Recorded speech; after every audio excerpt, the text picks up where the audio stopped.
recording. I don't know. Hello and welcome. Ooh, I need to update this. I didn't change session 33 to session 34. Updating on the fly while it's recording. Welcome to Donuts and Dragons Descent into Avernus session 34. Wow. That's a lot. Didn't know it did that. Already fucking shit up.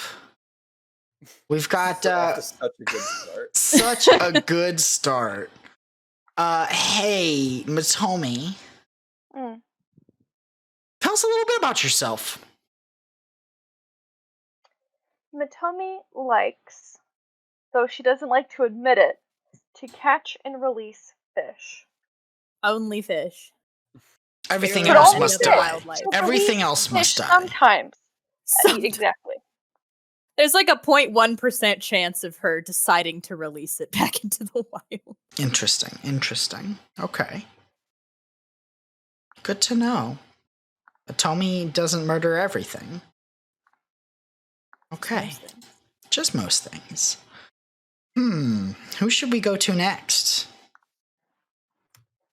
Hey, Emerald.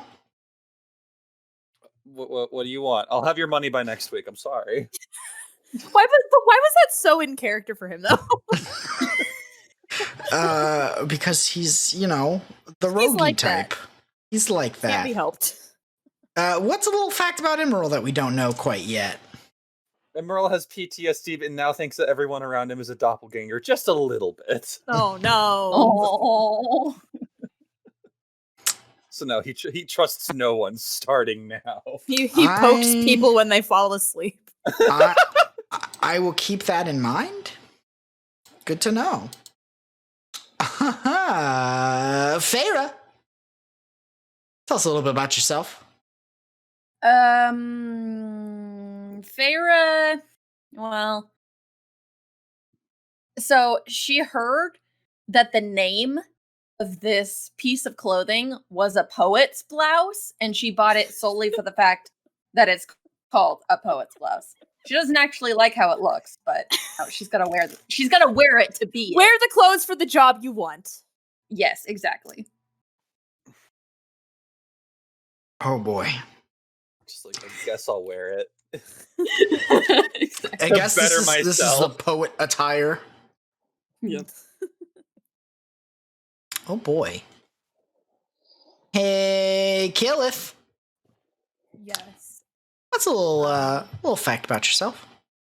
So when Killith was a child, her mom used to take the scraps of the parchment that she'd cut for her stationery and store and stuff, and she'd fold them into little birds and little frogs and stuff, and then she would cast thaumaturgy and make them fly and hop around.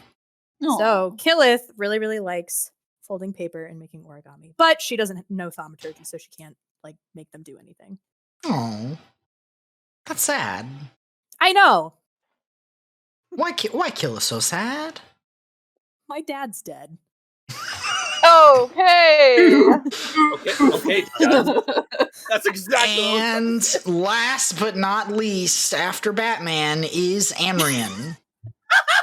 No, her mom is still alive, I think. After Batman is Amrian. You're reaching a bit hard there, buddy. But anyway, Amrian's fun fact is whenever he casts a spell through his firearm, it makes a distinctive sound like something needs to get reloaded that some people today might recognize as an M on Garand. Ping! That is wonderful. With all of that little information about our cast of characters, everyone roll me a d20. And then think back 2 weeks. 2 long and dreary weeks without D&D. Dylan. No, we love you. Dallas. 5. 5. Okay, Amrian also got a 5. Oh no. Farah. 11. Okay, Emerald got an 11. 3. Farah got a 3. Tommy. This does not bode well. 4. So, Emerald with the highest roll of an 11. Let's Yeah. hope you guys don't fight anything tonight. I That was me knocking on wood. No, I want to fight something. Don't say that. Oh, Matomi and her. Yeah, okay, Emerald, what happened 2 weeks ago in session 33? Boy, I don't take notes, so this will be interesting. I'm right You here. should take You can notes. always phone me. I Also, took 2 don't, whole pages. I'll take this time to remind everyone that all of our sounds and soundscapes are from Sirenscape.com. Enhance your tabletop experience at Sirenscape.com. I only say that so that you guys remember to have Sirenscape open. Are you playing something? I'm about to start playing. I just Okay, forgot. gotcha. We didn't talk about it. I was about to say, mine is pretty silent. So we picked up last session with our stealth being broken, shit officially flying off the handle, and we entered combat with all of the veterans. All of them. There was quite a few. Party split up, engaging on different fronts, mainly me jumping downstairs. Oof. That was intense. You guys clearing upstairs, Emerald holding them off downstairs.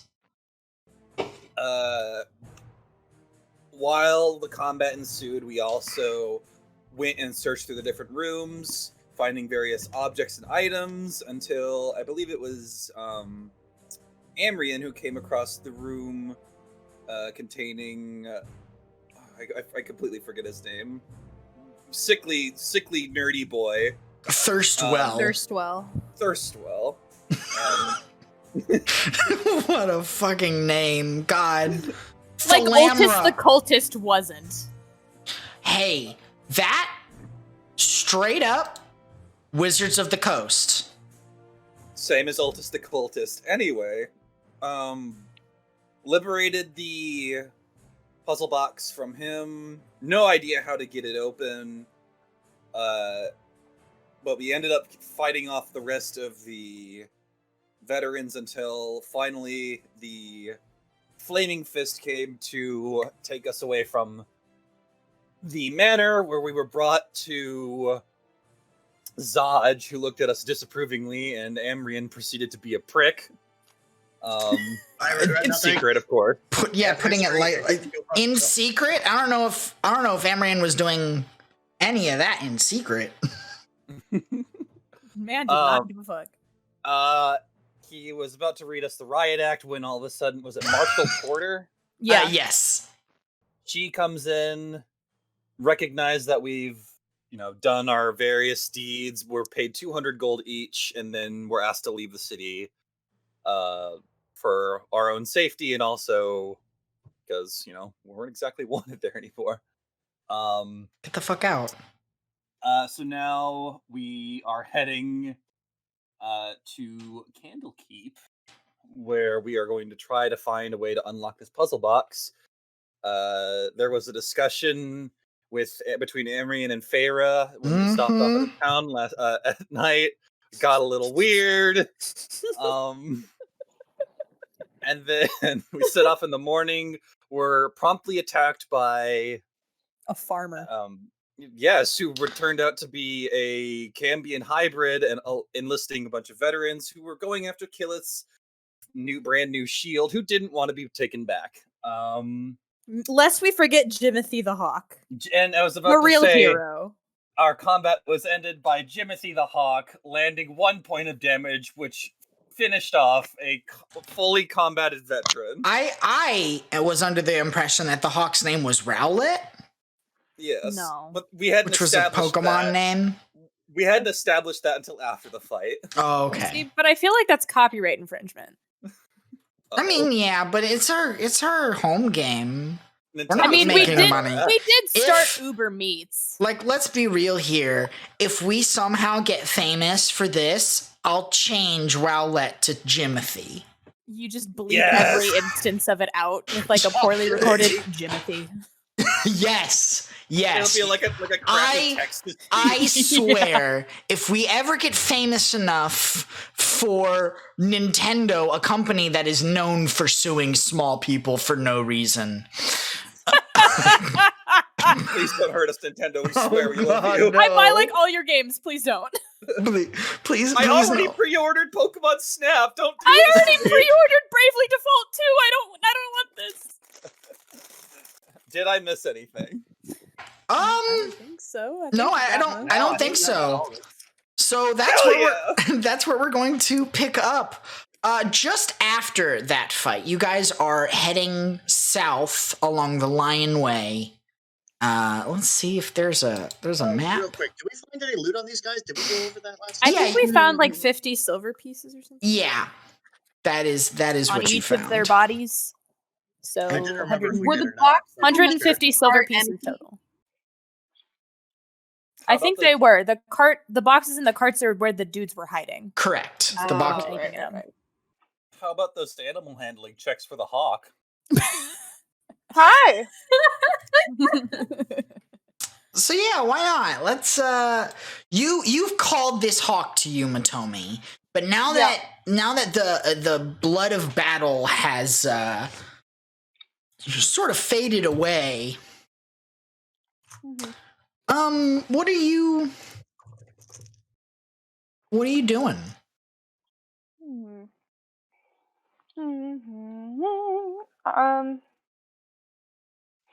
I'm going to say, what a good boy. What a very good boy.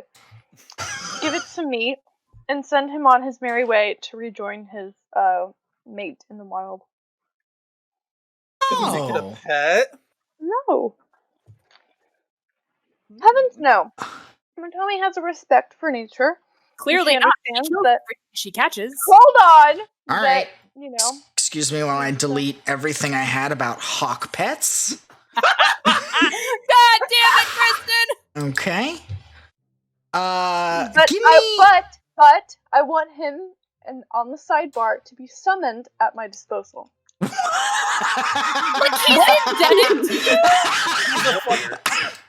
you. He's a fucking summon. I love it.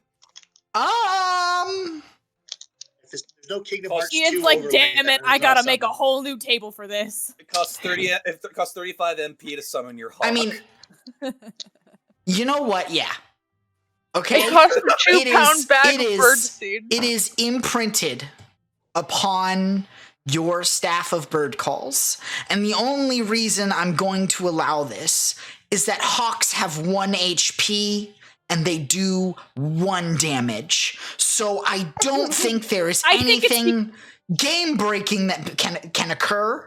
Really, I think the reason is that because we named it, we're attached. And I heard that, Dylan, don't try to find a way to break the game with this hawk. Don't worry, he will. He already did when he killed the last guy.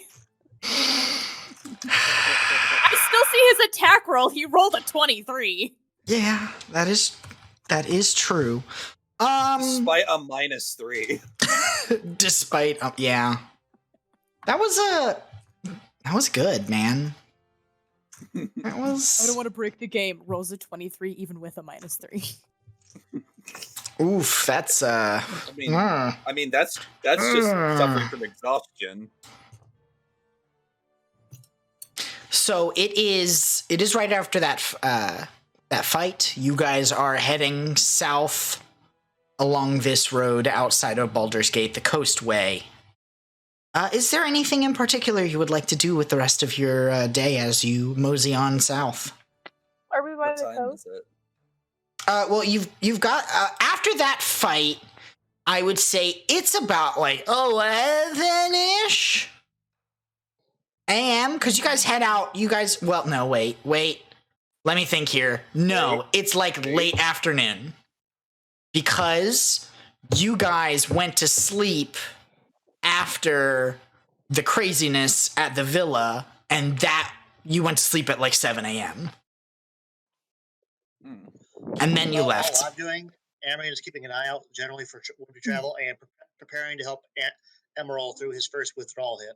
I'm just casually eyeing everyone. I'm like, are these really the people I'm traveling with? Did they get replaced? Oh no, Emerald, give me an insight check. Insight check. I would if the game wasn't paused. Darkish insight check. 16. Not bad. Everyone seems to be acting normally. You're not super sure about Rhea. Mm-hmm. And Fallister, you've like spent almost no real time with. He could have been a doppelganger from the start. I just like casually stare daggers into the back of his head. Like, I don't fucking trust you. He scratches the back of his head right where you're staring. Son of a bitch, I knew it. Amrian, give me a perception check.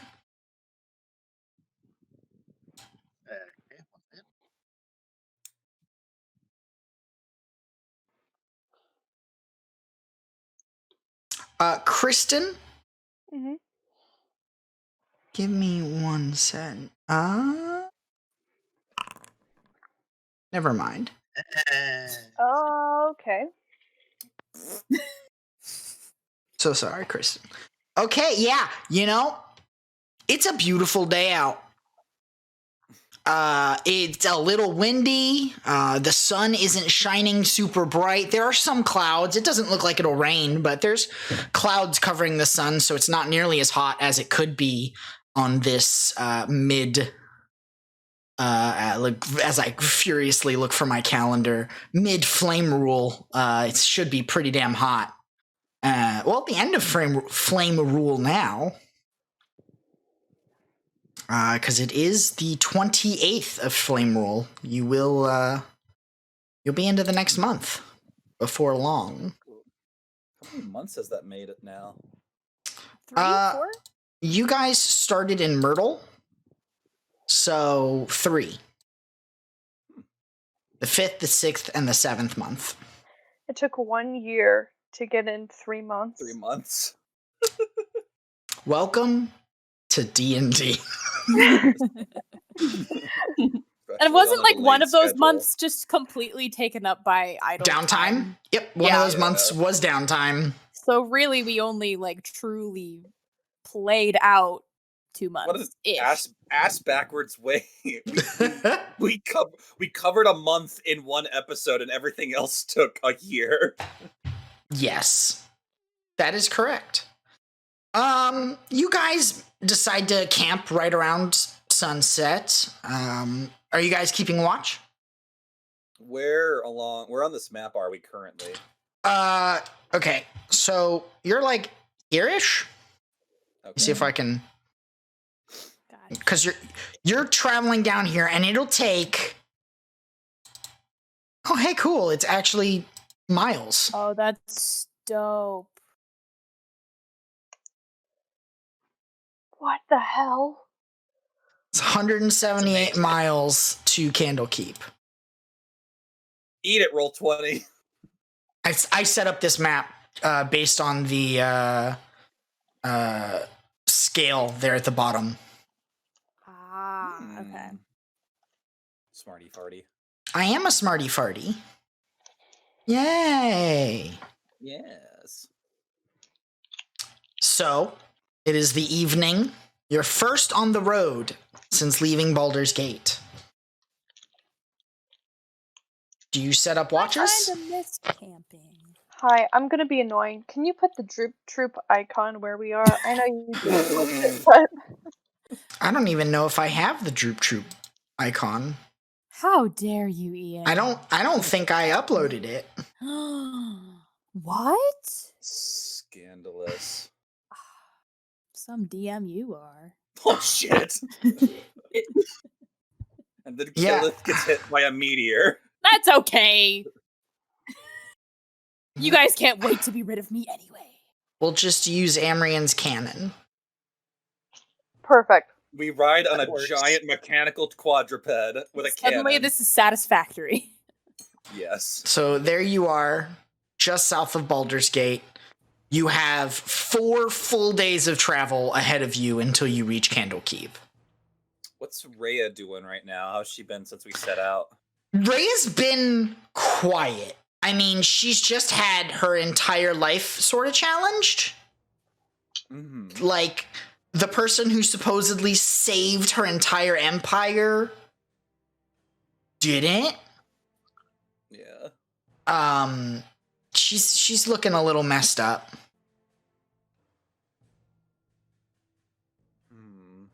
And the other guy, completely forget his name. Fallister?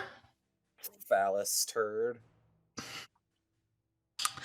He's looking good. He pulls out, while you guys are setting up camp, he pulls out a small silver mirror and begins grooming his goatee. Oh, Puts like little touch-ups on the red dye on his in his goatee. Mm-hmm.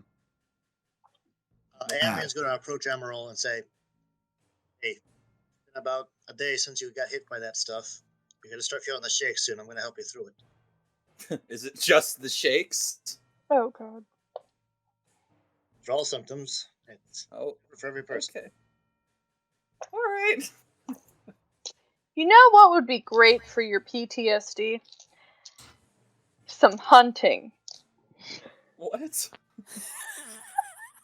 Excuse me? You want to come into the woods with me? Why do I feel like you're gonna go out back and shoot him? That's Old that Yeller was- style. Lord, Shan.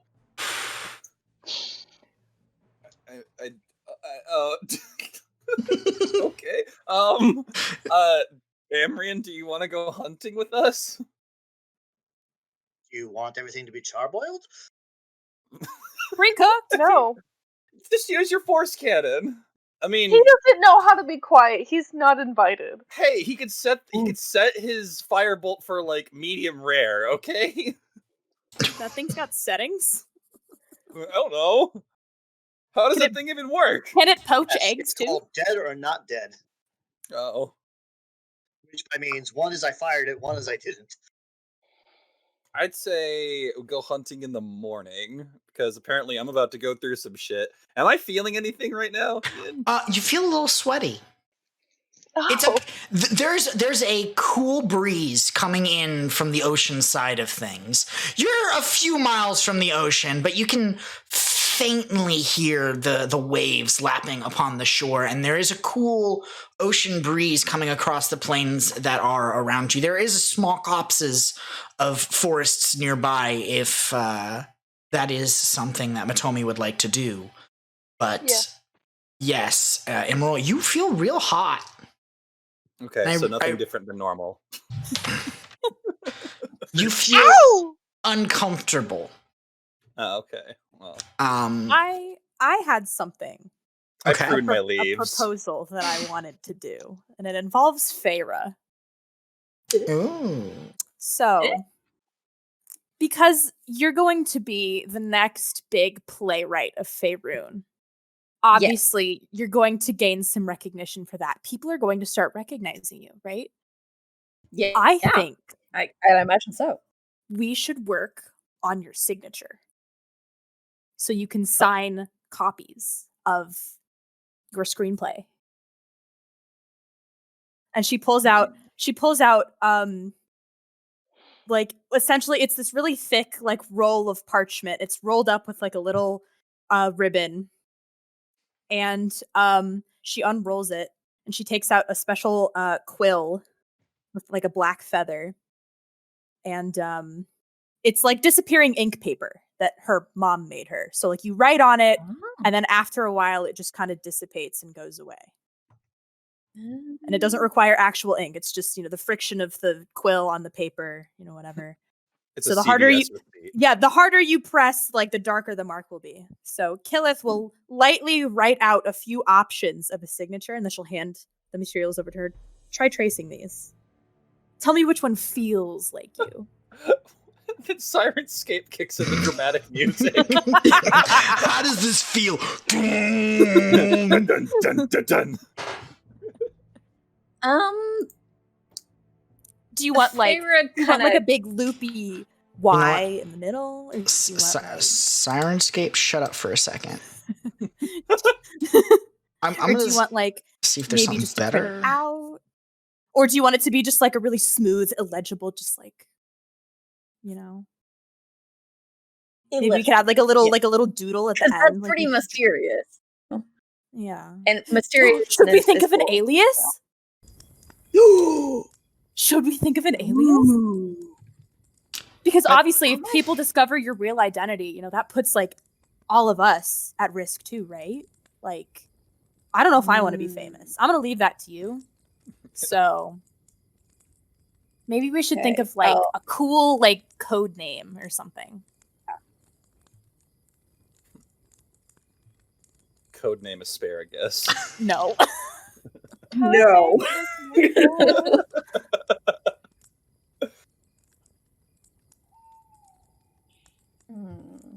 By the way, quick question.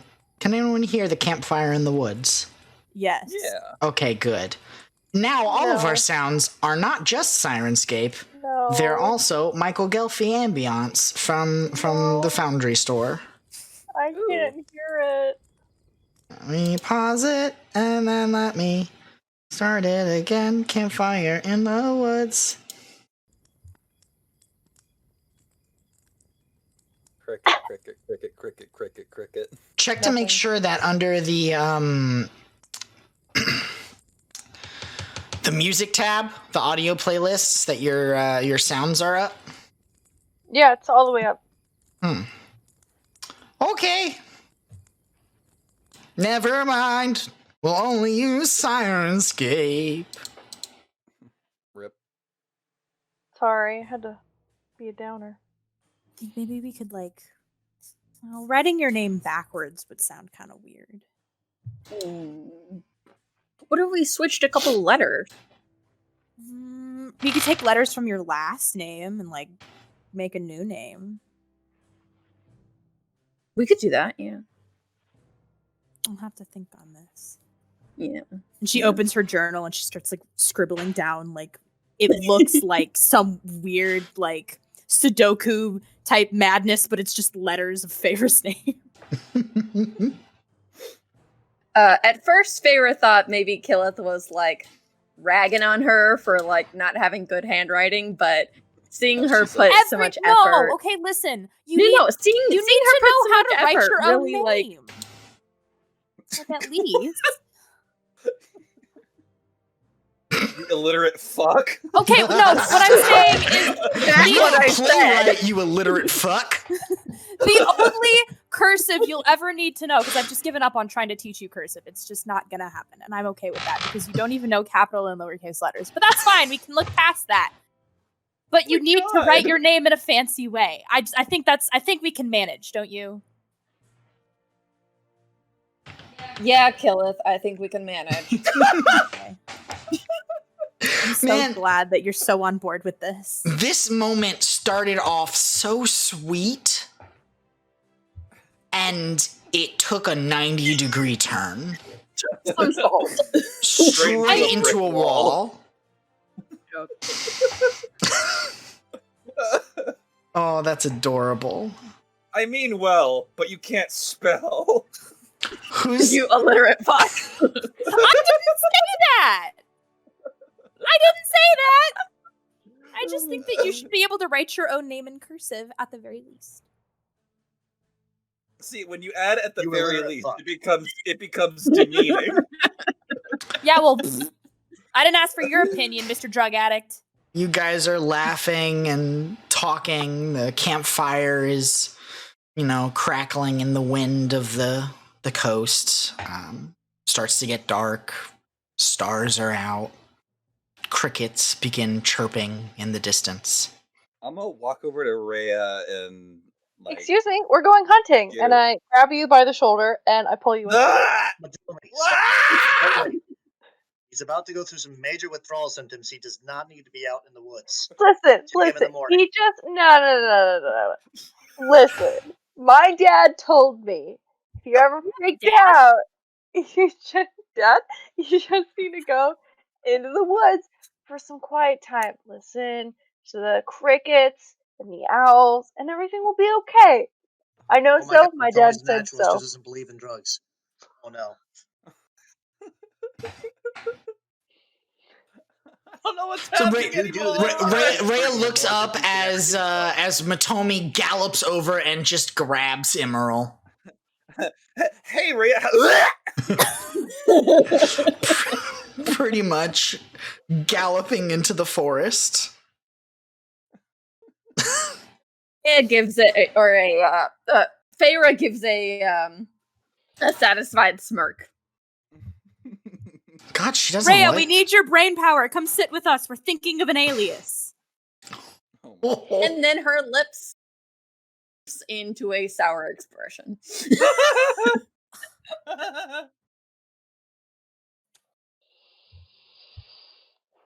Okay, so we're off in the woods, right?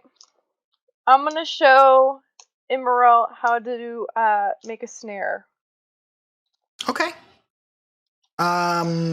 Give me... That's good.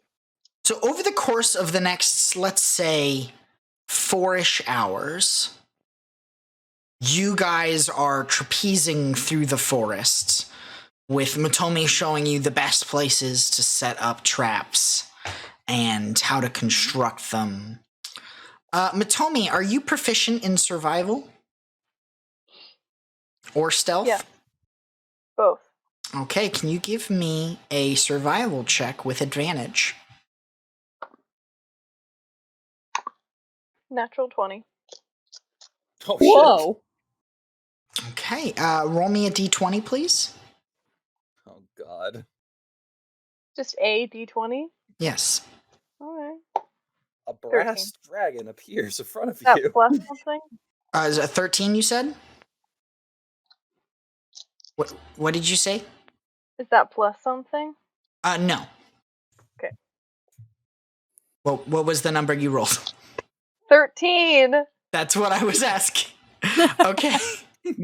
And roll me a d8.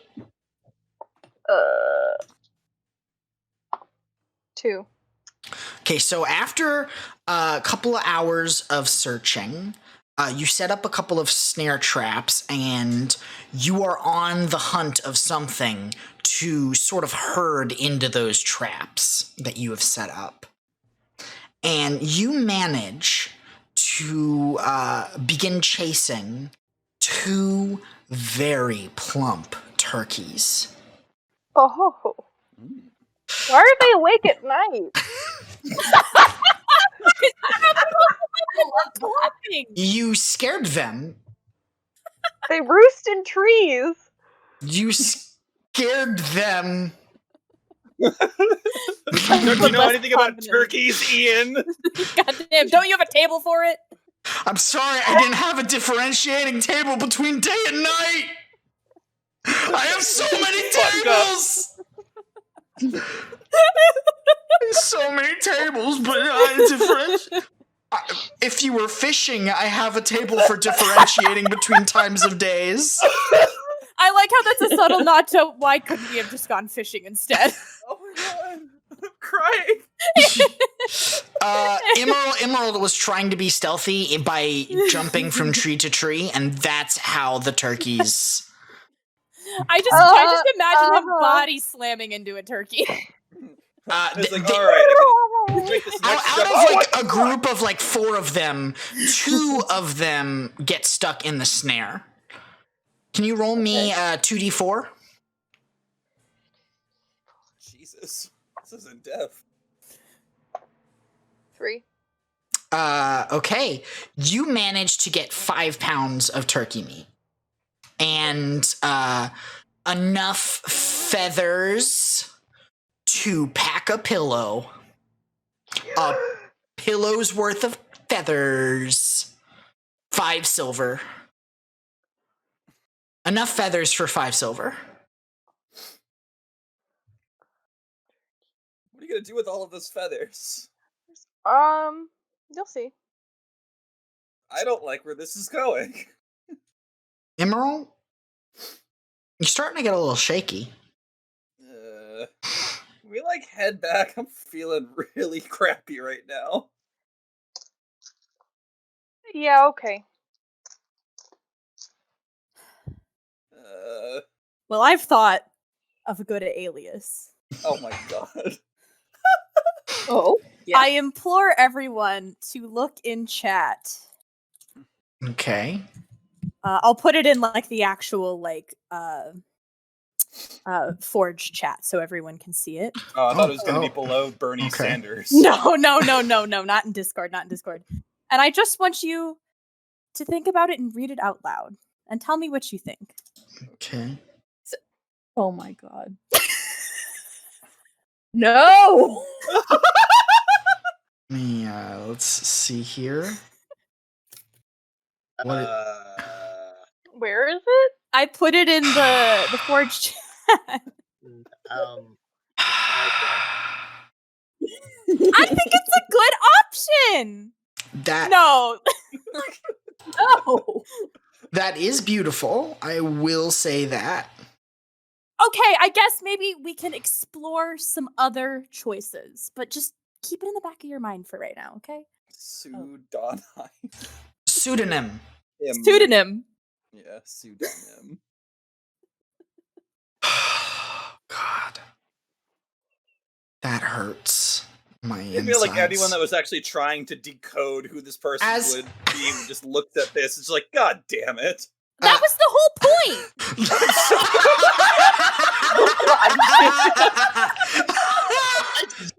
Do it as canon. Okay.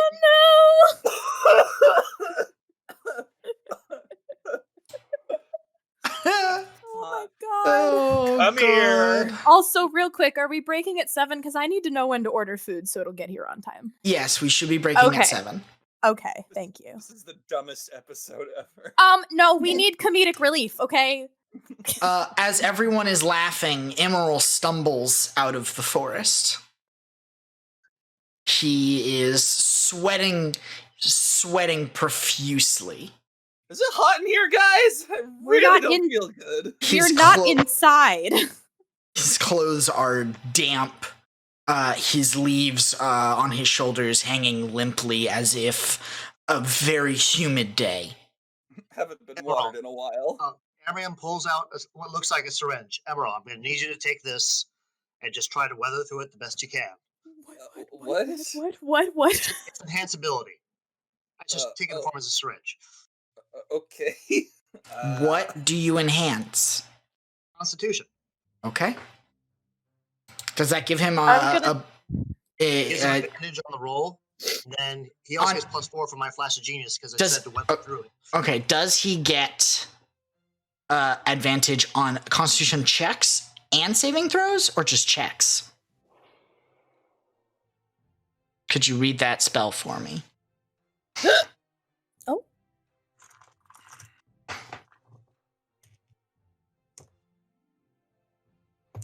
If the system would work.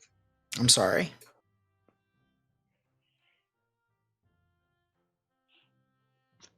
This is great music for this tense moment. Enhanceability, temp HP, 6. Oh, Jesus Christ. Okay. So The target gains if target has advantage on Constitution checks. This is a saving throw. Oh. it's still a Constitution saving throw. Yeah, but it's a Constitution. There's difference. There's Constitution checks and Constitution saving throws. Two separate things. Rip. Sorry. I'm sorry, guys. Okay, hold on. I had a spell to work this. Maybe he should sit down first. Matomi puts her brown bear pelt around Emerald and gives him an orange. Now I'm really, really hot. No. What? You need to break that fever, boy. Annie, didn't you have a spell that gives advantage on saving throws? Do I? I I think don't you know have. if I prepared that one. I know you have bless, right? That gives +4, a D4 to saving throws. Yeah, but do I have bless prepared? That's the question. I don't run your sheet. Yeah, I'm looking right now. I do not have a. I'm gonna take a quick look I at have your. lesser restoration, but Don't do drugs, kid. yeah. Do you want like some water? Do you want to like sit I down? gave him an orange that's full of vitamins. Eat it. I feel like I want to die. Well, Eat the orange. Die sitting down first. It has calcium. I reluctantly bite into the orange. As you bite into God, the at orange. least peel it. God, you didn't even peel it for him. Really? Oh. No, shut up. I'll peel it, okay? At the very least, he gets +4 from Class of Genius on the roll. Okay. Emerald, Hmm. I'm gonna tell you right now, this is gonna be a hard check.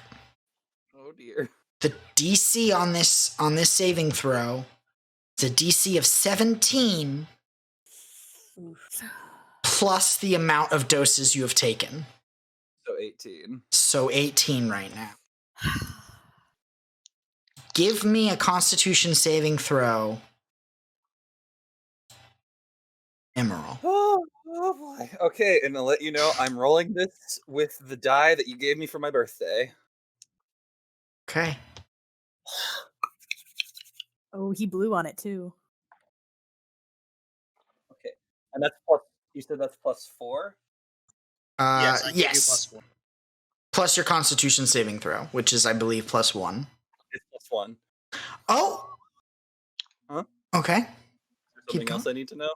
No. This Okay. isn't a disease. Okay. Okay. You said it was 18? Yeah. I rolled an 18. Oh my god! Oh. Okay. Scraping by. So your first check is a success. You're going to be needing to repeat this check in a week and then a month. I rolled a 14, but the +4 saved me. Oh my god. Oh, man. Do you know what would have happened if you had failed?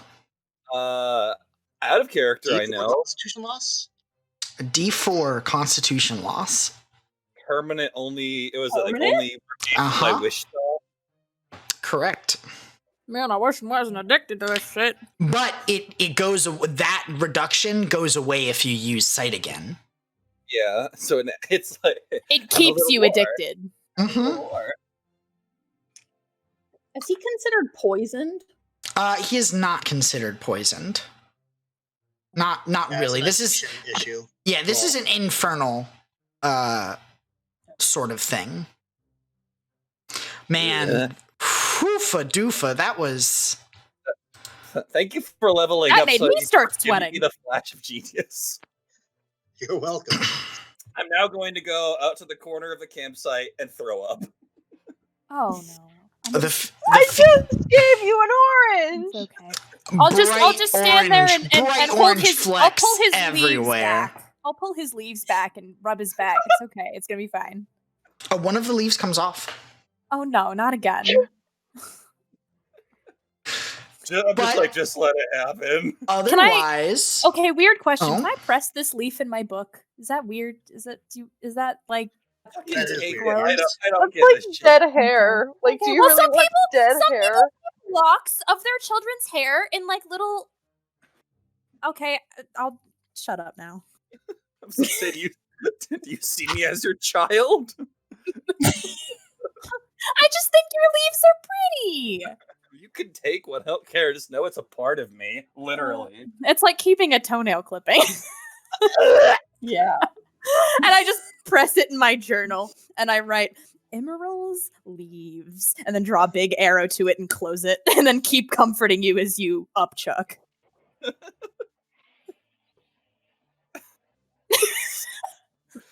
Just think of this like a bonding moment. We could only get closer from now on. It's okay. As- Just take a deep breath when you can. Don't inhale it. Well, That's there's bad. the orange. Do you want another one? I don't think. First. Do you want some water? You just lost a lot. I think I lost all the water through the sweat. That's okay. It's just. Wait. Does he need to make Shit, a did I put wine in my hydration? water skin instead? Yes. I think I might have. Oops. Yes, you Hold did. on. I think No! you did it from okay, Thalamra's personal wine Yeah, I stash. did. Okay, never mind. I don't have any water. Sorry. I've got. Winry's been sorry. Killith's been getting drunk the entire. Oh my Lay god. down. Oh my god, she has. No wonder you wanted to give her an alias so bad. Okay, well. I think I feel fine. I think I feel fine. After throwing up, I'm just gonna pass out in the dirt. I'm gonna Yeah, make are sure you you guys don't gonna- pass out in it. Are you guys gonna set up a watch, or are you guys just gonna sleep on the side? Amber's gonna take first watch. I'm gonna Oh, tuck okay. in the bear skin around him. Okay. I start sweating again. Amrian, I give me a pull it perception back a check little for first watch.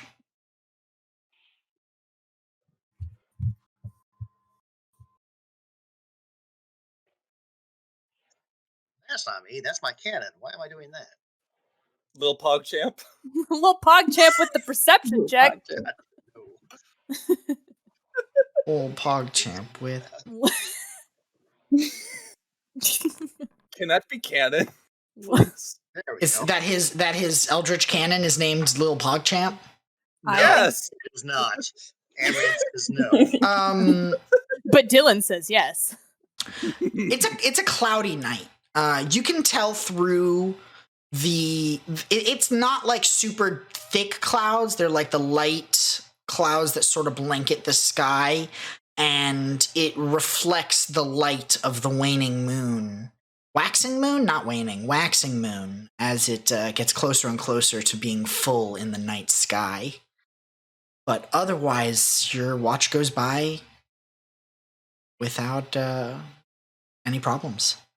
Also, I'm gonna say because I don't feel good and my skin color reflects my mood, I've turned blue. Oh no. So now and- I'm a winter Eladrin. So God. all of my leaves have fallen off. Well, I'm glad I saved the one I did.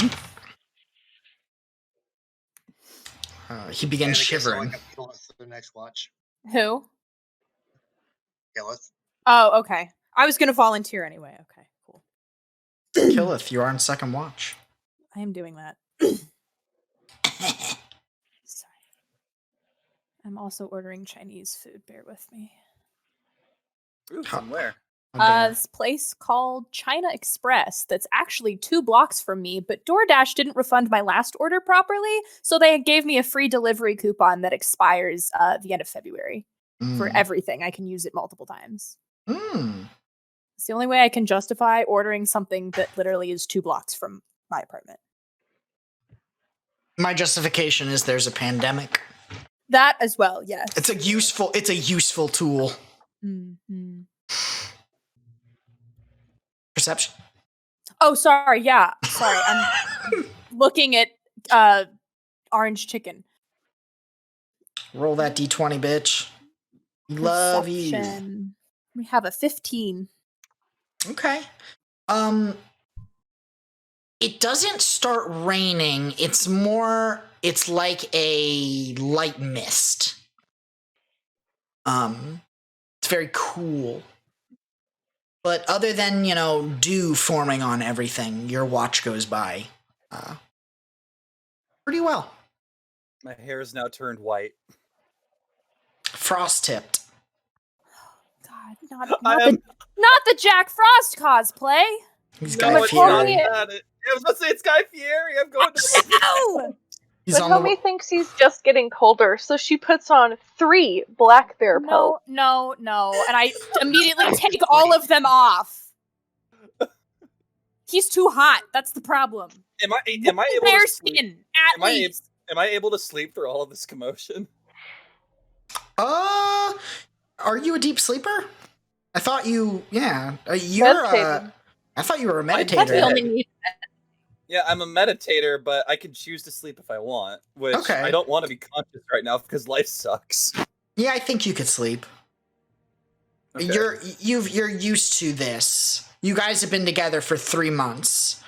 You're used to this mess of a 3 a.m. watch. Who do you wake up for last watch? I was more referencing the pelts being put on and taken off of me. I'll wake up Rhea. All right, my turn. Yeah, make sure Matomi doesn't put any more animal pelts on him, please. But isn't it a One good is idea enough. to One is enough. burn out his fever? I thought she was One- smart about that. Okay, all right. One is enough. Got it, Killith.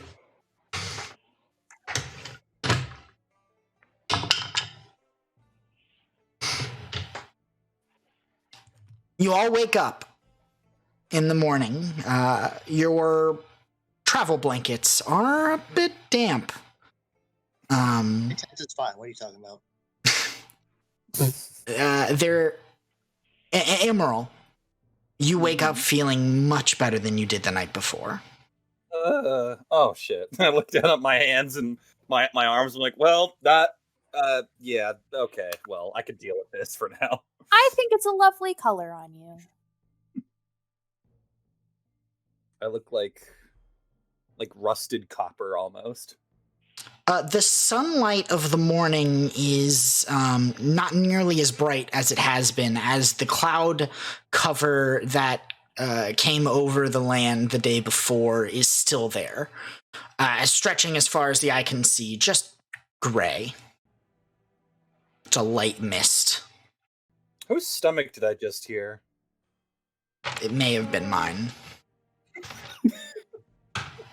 It may have been the DM's.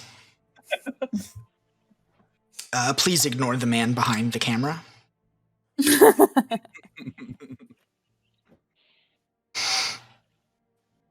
Is there anything you guys would like to do on your way down south day 2? Again, we can speed this up if you guys don't have anything you would really like to accomplish on this walk. Oh, wait, did we ever look at that lantern? The lantern that had the... No. Kind of inspected the lantern.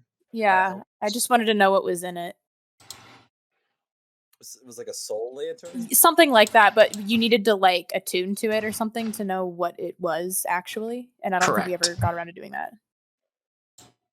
You could do that on your way down. Just yeah. Do you, Amrian? Do you want to try to, or Killith, whoever wants to try looking at this ghost lantern? Amrian can if he wants to, or I can. It doesn't really matter to me. I mean, I'll do it. Okay. I'm magically inclined, so yeah. It takes an hour, and you do it while you're riding south on your Mastiff. Do you guys still have? Right, you're driving the cart. It's like, do you guys still have your horses? I can't remember anymore. I have mine because it comes in a bag. Right, you've got an undead horse. Yes. A bag of horses. Bag of bones. Amrian, this is a ghost lantern. A restless spirit is trapped inside this lantern. While holding the lantern, you can command the spirit as a bonus action to shed a bright light in a 30-foot radius and dim light for an additional 30 feet. While holding the lantern, you can use an action to order the spirit to leave the lantern and duplicate the effects of the Mage Hand spell. The spirit returns to the lantern when the spell ends. If you fall unconscious within 10 feet of the lantern, the spirit emerges from it, magically stabilizes you with a touch, and then quickly returns to the lantern. Ooh. Oh, That's nice. The ghost is how often it does not have a charge. Oh, okay. So it's like at will? That part is if you go unconscious within 10 feet, it'll stabilize you. Okay. So you have to be within 10 feet of it or it doesn't really do Correct. anything. Okay. That's pretty useful. And specifically, that's a if you, so whoever's attuned to the lantern. Okay. The spirit is bound to the lantern and cannot be harmed, turned, or raised from the dead. Interesting. Casting a Dispel Evil and Good spell on the lantern releases the spirit to the afterlife and renders the lantern non-magical. Could you add it to my equipment then? Yeah, give me 1 second. Does he have a name? You don't know. You can't really talk to the ghost, as far as I understand it. That's upsetting. Bill, Nye, the science guy. Even when they come Bill. out, they're going to be like an amorphous spirit, like outline of a person, you know? He floats by, and I swear I hear him say inertia is a property of matter. The fitness gram pacer test. Oh, God. Bill Nye the Science Guy. Ghost Lantern. Ghost Lantern. All right, it's added to your equipment, Amrian. Yay. If that's all there is, you guys make it to the end of the day. It's been quiet. Yeah, not many travelers on the coastway. Say you guys are here now.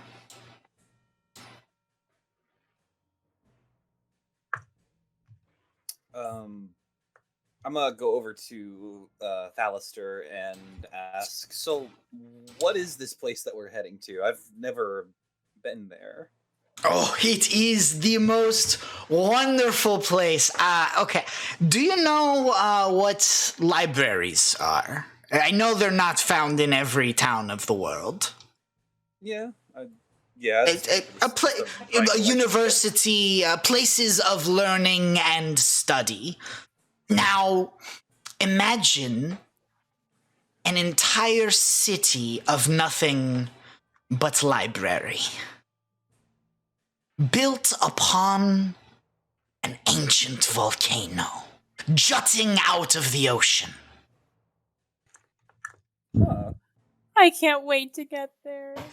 Not many people can even enter, let alone even those that do enter, they stay mostly in the entrance, in the Court of Air. Very few people get past the Emerald Door. Mostly only the monks of the Avowed or friends of Candlekeep.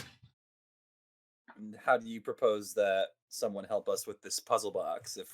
Lucky for you, I am a friend of Candlekeep. I know Sylvira. I can get us in. Or I can at least talk to the door and hopefully get in. You guys do have book, right? I've told you that. I think I told you that back when we were in Kalimshan, but... Okay, question. Does it have to be a book? Like a book? It's got to be a written knowledge. I mean, he pulls out the book he has. This is a book of family recipes from Kalimshan. These are I just... have a couple maps, so do you think that might work. It depends on what edition map they are, what region they are for. What about a map of the entire Van Thamper Villa and the sewers underneath it? I'm not sure that might be interesting. They might not have that. The monks will, of course, go over your gift and determine if it is worthy or not of its inclusion. That is what the entrance gift is a piece of knowledge that is not already kept in the Castle of Tomes. Okay. You can learn quite a bit there. Most seekers... Oh, oof, Jesus Christ. My poor Mike. I'm sorry. I wish I knew what was the matter. Most seekers of wisdom stay in basically just the courtyard outside of the main city proper, where they, get books and stuff. I'm sure while you're in Candlekeep, you can do research of your own if you would like. They even have, if I remember correctly, in the Hearth, which is like the resting place for seekers of wisdom, that's what they call the people who visit.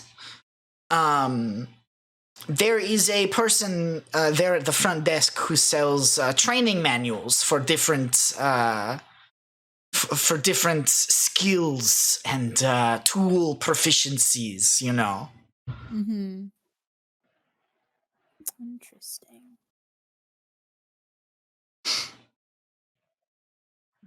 Is there anything else you would like to know? I'd be glad. I just really wanted to know, like, if we need to be prepared to fight or have a plan for this place. I don't think so. I've got a book and I know somebody who works and lives there. I think we should be fine. Also, what's your take on this puzzle box? I know you were sent to get it, but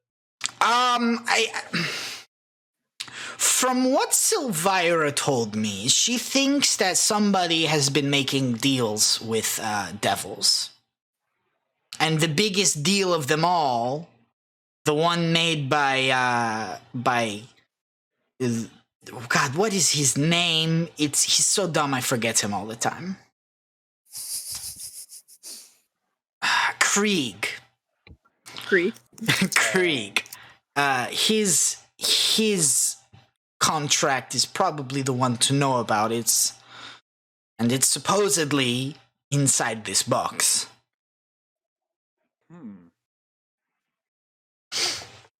So we're just trying to find out the contents of a contract. If what Sylvira thinks is true, which is that it was the contract made with Krieg that caused the city of El Torel to be consumed, then it stands to reason if we can break this contract or find a way through it, then the city of El Torel would be released if the contract is made null and void. Of course, we can't know if that's even possible until we get to look at the contract. Fair enough. All right. I guess the faster we get to Candlekeep, the better. I just want to read a bunch of books. In that case, does anyone want to take first watch on the second night? I will. Okay, give me a perception check. Okay.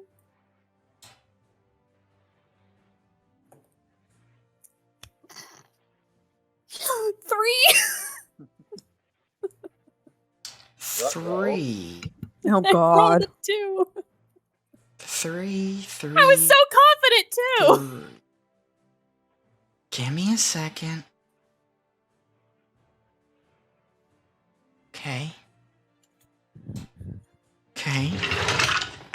No, I need to roll stuff. So sorry. Oh. Okay. So, Killith, you are sitting. The sun has been down past the horizon for quite some time now. And you're just, trying to keep watch. And you don't notice them until they're basically already upon you. Fuck. 7 of the largest things you've seen in a long time. 7 giant goats. What the fuck? And it nudges at your pack where you would keep your snacks. And it starts gumming your pack. Okay, and I shoo it away and I reach in there and I pull out another one food. comes over. Oh no. Oh, you pull out food? All of them are around you. There are 7, and when I say giant Wait, goats, hold on. I mean they're like 12 feet tall, 10 feet wide. Like these are ginormous goats. I'm going to raid Matomi's bag with their rectangular eye slits. Just eyeing you. What are you gonna give? They're goat. They're sheep. They don't eat meat. They eat anything.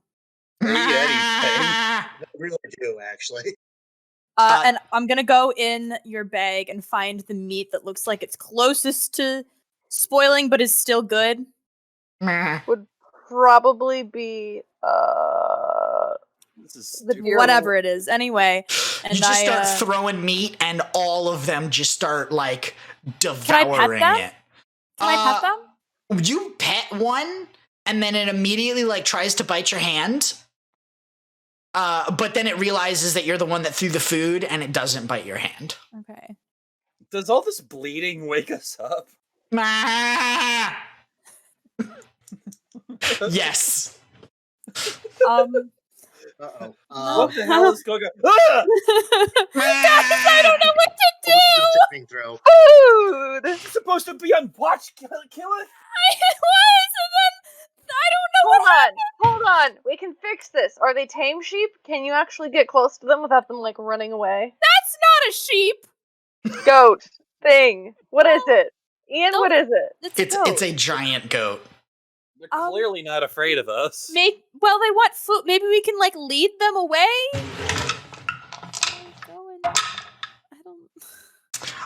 They're not stealthy about it, but Matomi, one has grabbed your bag that has all of your meat and is trying to pull it into the woods. Uh-oh. Uh-oh. It's dead. It's a dead goat. Brain does a PTSD Oh, no. as he wakes up. Oh, It's a dead no. goat, Ian. Oh no. Oh no. It's a dead goat. Cannot believe Natural 20 to attack. Oh That hits. my Use the meat god. knife. Hold Alright, on. we're fucking doing this, okay? 7. It's still standing. Well, Am I critical? What? Seven damage on On a a critical critical? hit. Well, I have to roll 4 times. That's the first hit. Oh, Okay. that's the first dice. Yeah, that's the first set of dice. Okay, just tell me the damage whole as a whole. God, don't. What's critting again? Remind me. Double your dice. Fuck. Okay. So if it's your great axe or great sword, it's 2d6, so that's 4d6.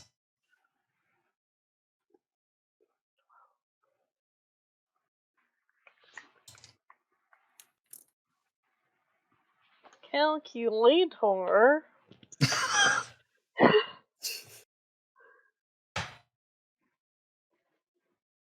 19. All the other goats see what happens next and scatter. Because Matomi, you see this goat trying to take your bag, and in one fell swoop, it is headless.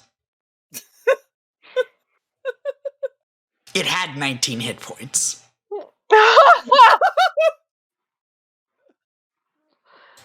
Lovely. So again, tell me how big this thing is? 12 feet tall, 10 feet wide. That's so much meat. Oh no. Wait, back up. How big was it? I I didn't register that. 12 feet tall, 10 feet wide. What the hell? Or 10 feet long. Oh. That's So- still really big. Still really That's like- big. That's like the size of a sedan. It's a giant. It's a giant goat. I don't want to take any meat from it. It doesn't deserve it. You know what? I Hold thought on, you just back said up. you respect wildlife. Back up. I'm gonna drag the goat's body into the woods and let the bears have it. Okay, who's gonna take second watch? And before I go back to sleep, I'm gonna look over at Matomi before she goes back to sleep and said, "Did you remember to set your traps?" Why would you do this, Eric? Eric, I wanted to get to Candlekeep tonight.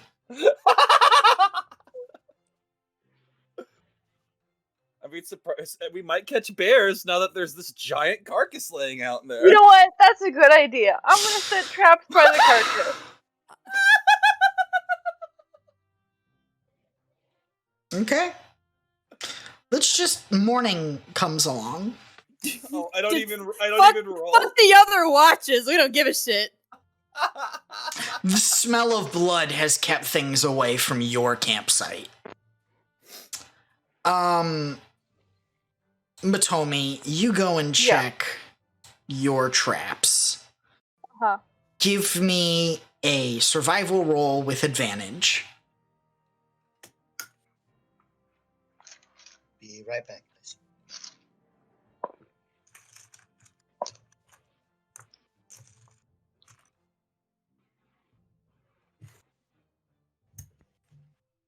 Really good. Glad you gave me advantage there. 23?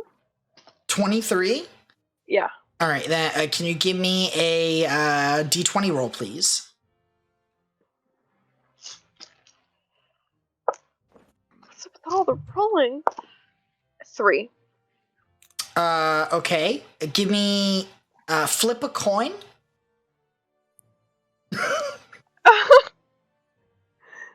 I don't have a coin next to me. I'm okay, gonna flip an roll- airhead. No, roll a d6. One, two. Roll a d6. 1, 2, and 3 is 1. 4, 5, and 6 is 2. A d6. Bottom half is 1. Top half is 2. 5. So that's 2. Then roll me that again twice. Maybe the airhead was the better option. 2. Okay. 3. Okay. You find 2 rabbits in your Okay. traps. Okay. They are a little on the skinny side. You only get 2 Oh. pounds of meat. Are they alive? No. Damn it. I'll just take the hides. Okay. You have two Bears. rabbit hides. The body of the giant goat is well ravaged now. There are things in the cloak wood. On day 3, is there anything you'd like to discuss? No. Okay. I look over at Matomi and say, "What are you planning to do with all of this meat?" You know, I feel like you've asked her the same question. Yes, before. but now we're far away from town. 2 rabbit. She's too busy taking inventory. Listen, we have to prepare for winter, alright? Your butt's gonna be cold in just 3 months, and you're gonna come to me. I look at Emerald with like a weird expression. Like, you heard that too, right? This meat expires before winter gets here. I jerky it, you dumbass! It's so much jerky. Sounds like you've jerkied yourself. Jeez. I guess. I jerky it, you dumbass. Oh, that's so good. What stick did you sit on last night? Okay. Apparently, it was a Just giant goat respect head. the meat, why don't you? The I meat prefer man. salads anyway. Day 4 goes along. Wait, hold on, Ian, I have a question. I have an answer. Would you like to do an inventory of what I have to tell me that I don't have it anymore because No. of us eating it? Like, was unnecessary. Like, let's just say you guys use about That's a pound. not the only unnecessary thing here. You guys use about a pound of meat a day per person. Damn. How much heavier am I than when we first started this trip? Not because you're also moving That's constantly. true, I guess. So. Okay, so I'm constantly doing sit-ups. all of my pork is gone and all of my deer is gone. Okay. So all I have left is tuna, rabbit meat, and dragon meat. That's it. Oh, that's right. We gave all the bear meat away. We had Yeah, an entire episode. The fourth day of travel is a lot shittier than the rest of them. Oh no. Dark clouds release heavy rain until the road runs thick with mud. Yet you trudge on, continuing south along the coastway. Occasionally, has a great idea.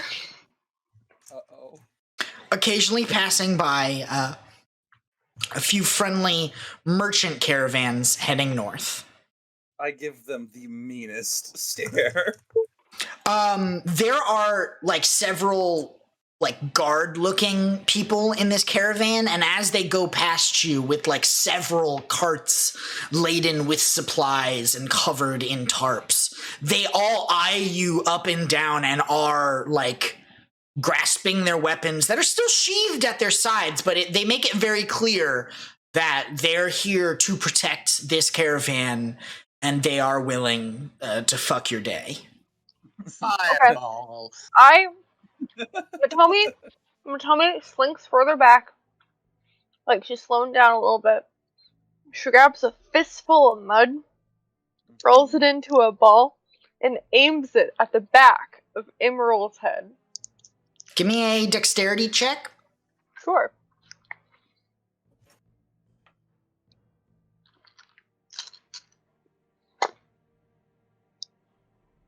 $12. What's your AC, Emerald? 17. Yeah, he as the mud ball gets closer to him, the wind of her throw sort of disturbs the leaves on his shoulders that have that have started to grow back over the course of the last few days. And almost instinctively, Emerald just like leans to the side and the mud ball goes sailing past. Did he notice? Yeah. What do you do? I flip her off.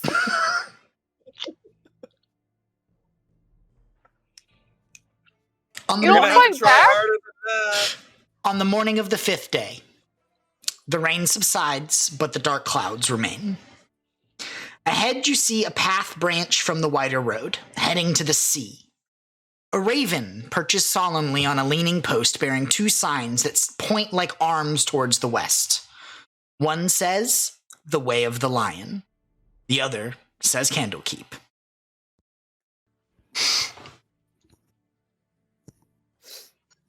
Well, I'm curious about this other path. Let's go down that.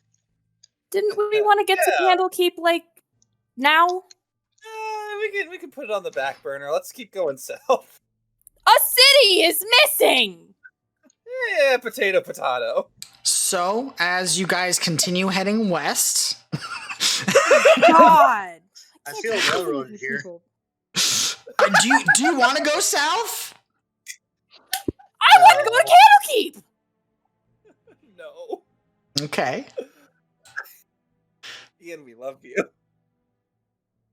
It's about mid-afternoon. The afternoon sun shines through the clouds to illuminate the gray walls and pale spires of a time-worn fortress that stands majestically atop a rocky promontory overlooking the sea. The trail leads right to it. And if you'll give me 1 second, I think I have a player handout for this. Can we eat food? That's exactly what I was going to do. I was going to show you a picture of Candlekeep, and then we would eat food. I have an idea. Let's leave.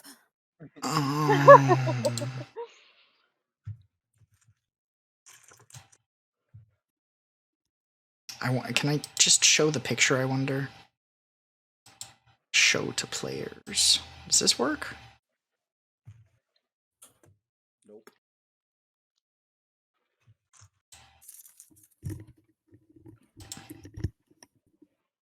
Ooh. Pretty! Is that a ship on a rock? Or is that just... Candlekeep. Your mysteries will continue to abound. That looks a lot better than Baldur's Gate 2, I'll tell you what. Yeah, and that is where we will break for lunch, dinner, Lunch, breakfast, supper. all of the above. Secondsies. Second breakfast. We will be right back. One time I got a call from that. I normally don't answer calls like that, except I'm expecting a call like from a number I know I don't know. So normally I don't answer. And this is the same situation. I was expecting a call from a phone number I didn't have saved. So I answered, and I felt like being a dick that day. So this person went through their whole spiel about the car's extended warranty, blah, blah, blah, this, that, and the other thing. And I went along with it. I didn't give her any like information or anything. I went along with it, and I was like, "Yeah, okay." And then she was like, "Okay, well, here's what we're gonna do." Blah blah blah blah. She's like, "Does that sound okay?" And I was like, "Yeah, except I just have like one big issue with this." And she's like, "Oh, really? Well, what's that? How can I help?" And I said, "Well, I don't have a car." Oh my god. And she literally went, I, and then hung up. That is. It was so. I felt so vindicated. It was amazing. I'm so glad that I started recording right before that story was told. No! Oh no! Forever on now the internet. Everyone will know how much of a dick I am to scam callers. Well, now the scam callers are gonna like hunt you down and be they like, are. "That shit was funny, huh?" God. That's like my one pride story that I like came up with something impromptu and it worked out really well. The fact that she hung up on me. Oh, the turns have tabled. Oh, the turns have tabled. So, guys ready? Yes. Yes. Ready for some Candlekeep? Yeah. I'm ready to keep some candles. As you approach the outer wall, there are 5 people come out from the main gate and sort of stand in a line. They're all wearing purple cassocks, which I didn't know what that was when I read the word originally, so I did a little lookup. So just so you know, cassocks are like monk robes. I don't know why you don't just say monk robe, but cassocks are monk robes. Because fancy word, make a fancy adventure. As you begin getting a little closer, they all, like, one pulls out like a spyglass and kind of like looks at you from a distance. They all appear to be wearing some sort of holy symbol around their necks. And one of them breaks off from the 5 of them and approaches you as you get closer. Yes, hello. I am, if this... Oh, of course. Why would you stop responding now? No. Be named of Candlekeep. Womp, womp, womp, Womp womp. Hi, yes, I am one of the gate wardens. My name is Cyrus. What brings you to the Keep of Tomes?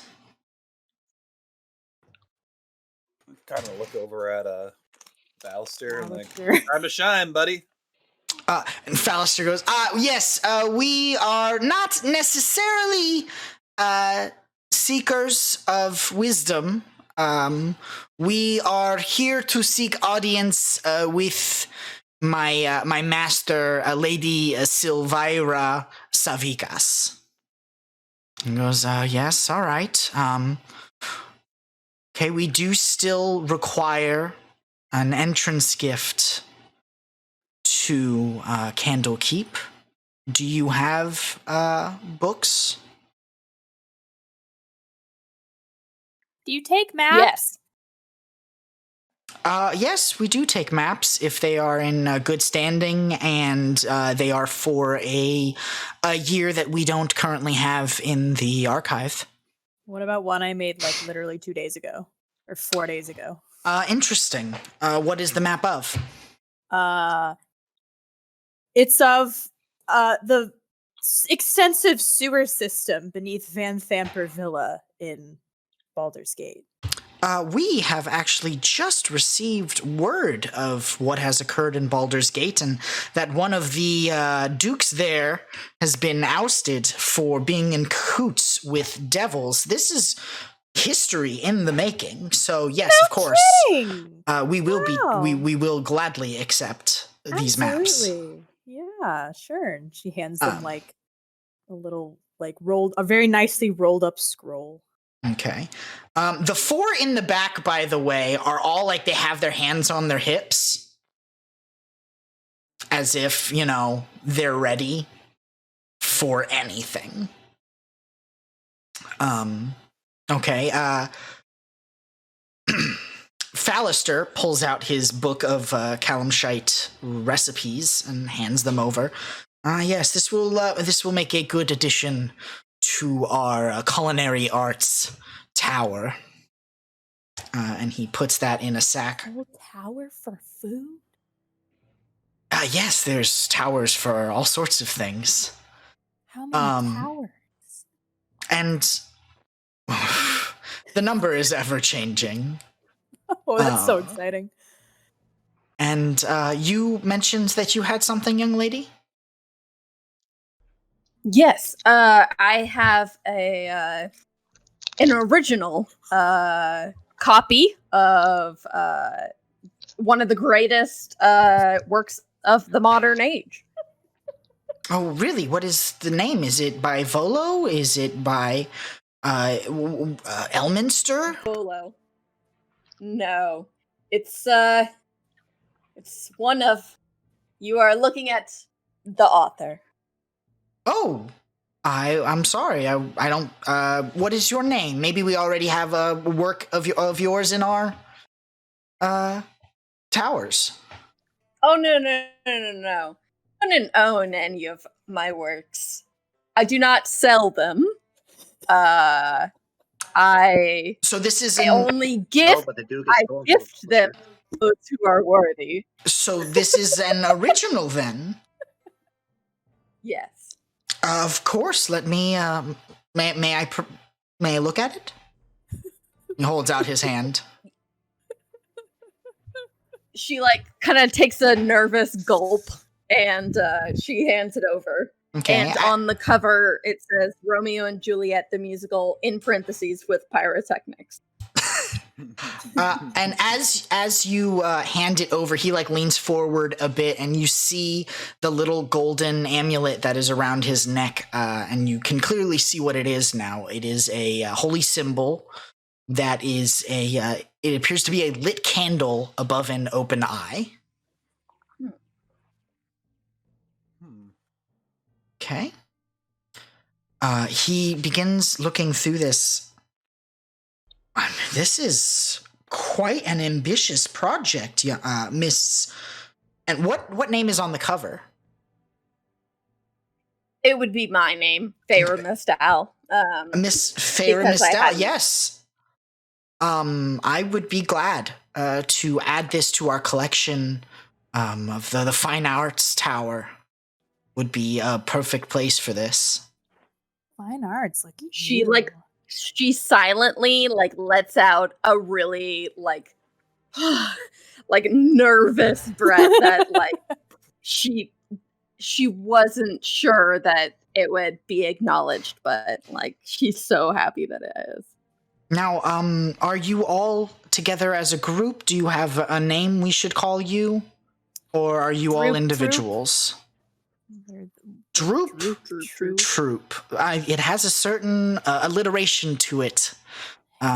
Rolls off the tongue, doesn't it? Be welcome here, Droop Troop. So long as you treat books with reverence they deserve, eschewing fire, damp, the torn page, and the removal of lore from the eyes of others. He leads you through the gate, passing the books to the other four. You can tell now that you come close to them, they had their hands on wands that were hidden in holsters in their robes. Do I recognize what kind of wands they are? Sure. Give me a perception check.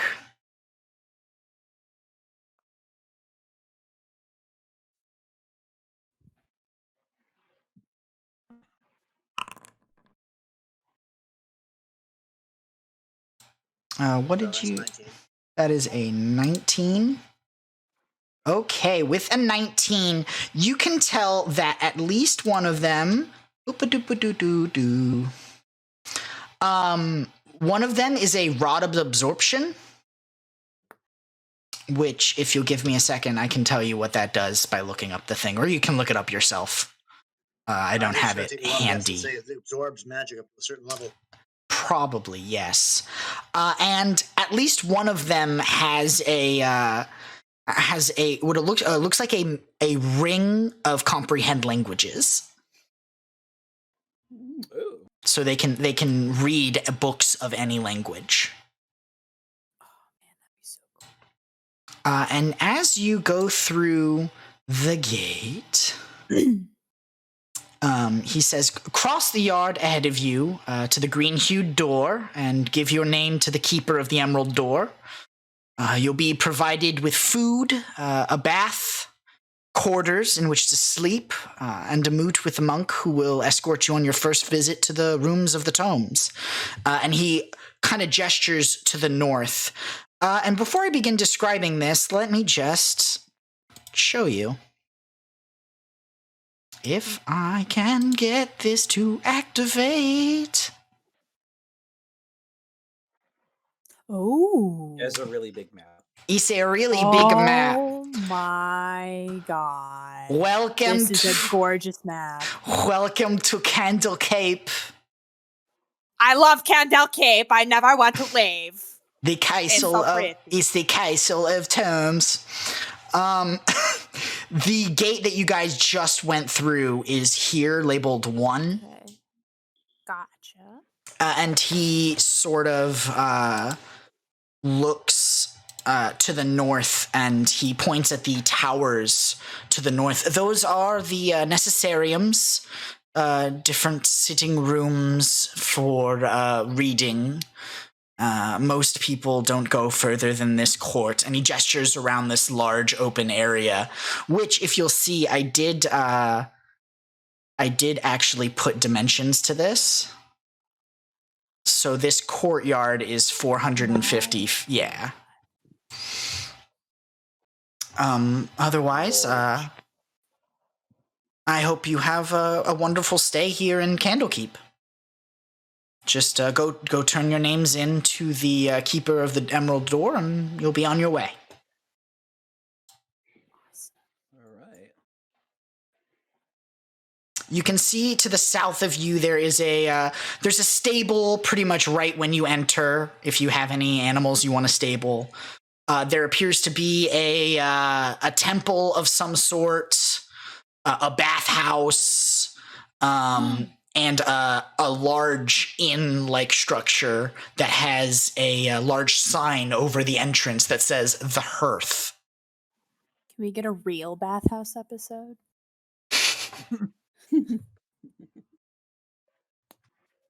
And then across the way... I'm moving along. As you enter the courtyard, you see this. Damn it! I can't say anything anymore. Number Taryn 8. Ettermath isn't here, so what's the point? Number See a creature 8 with a here. big toothy maw. No. Number 8 is the Emerald Door, which is the entrance to the city. It's like the castle itself, but most people do not go beyond that. And in front of it, there is a person wearing a green cassock. Good for him. Oh, is that who we were supposed to give our names to? Yes. At least that's what you were told. Okay, let's go turn in our names. Okay. You guys cross the way towards... there's a man there who is balding on top. He seems to have that, like, stereotypical monk haircut, but it seems like it was natural. So he made a good decision becoming a monk. It must be fate. And he kind of perks up as you guys get close, and he kind of bows his head. Welcome, seekers of wisdom. I am the keeper of the Emerald Door. And as he kind of says that, you hear from the other side of the door this, like, lilting chant. You're not sure exactly what the words are, but it seems that there's, like, a procession of voices behind the wall of this entryway that are going by it, and they are chanting something. If anyone wants to give me a perception check, they can. Why not? Sure. Ooh, 21. Okay. Is anyone else trying? Sure, why not? 18.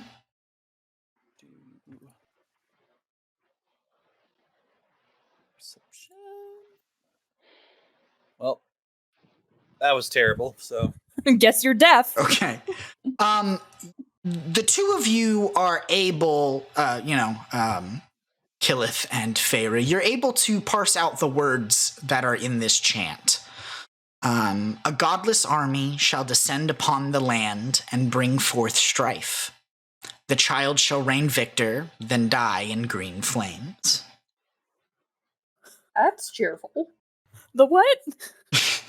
And the guy at the door who's wearing the green cassock kind of sees you guys looking a little confused.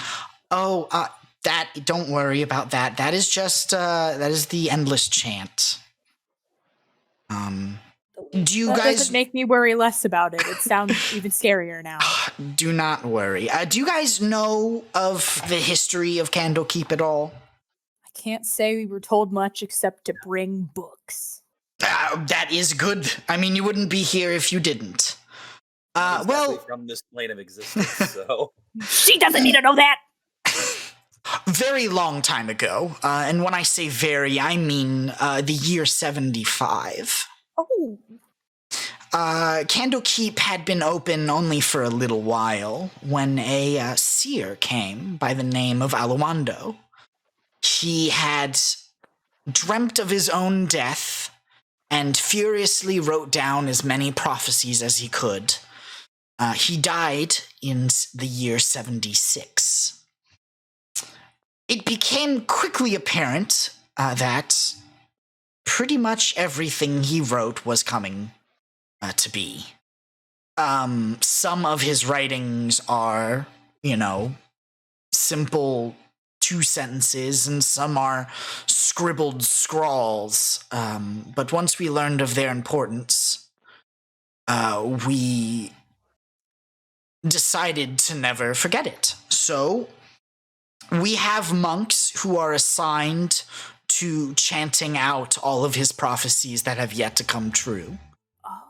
And So the ones that happen, you're like, okay, check that the ones box. that happen, we do take out of the chant. Gotcha. Because there's no reason to chant for them anyway, because they already happened. That's, Yes, the most famous was the one a few years ago about the rise of the ball spawn.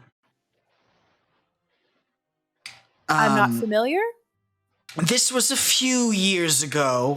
It was another plot by Ball, one of the dead 3, to return to life through a spark of himself in a son or daughter. I'm not sure which.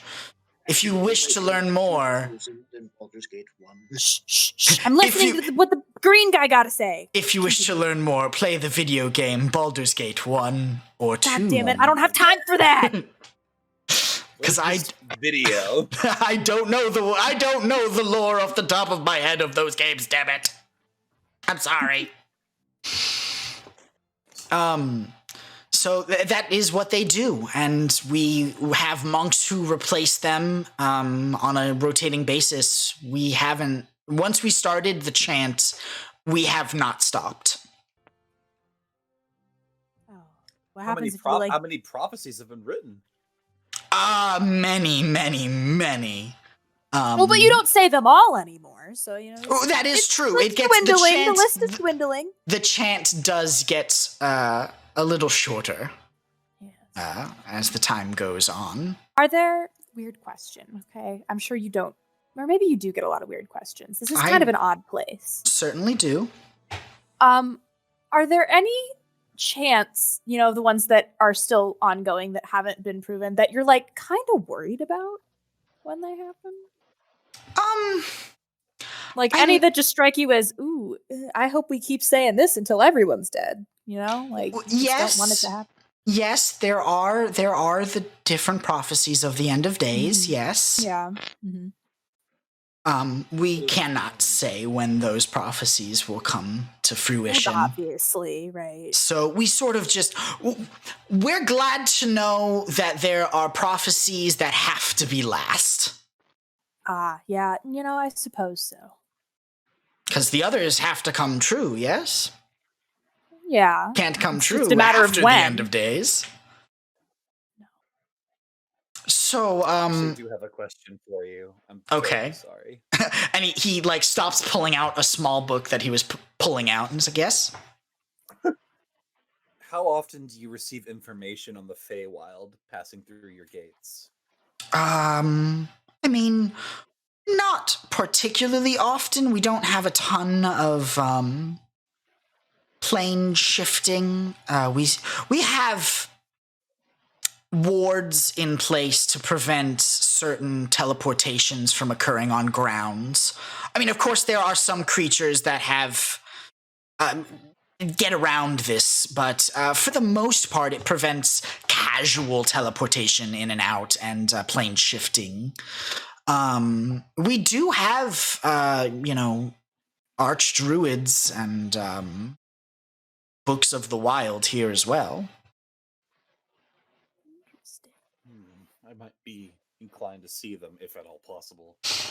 Now, before I get interrupted one last time, he pulls out a book.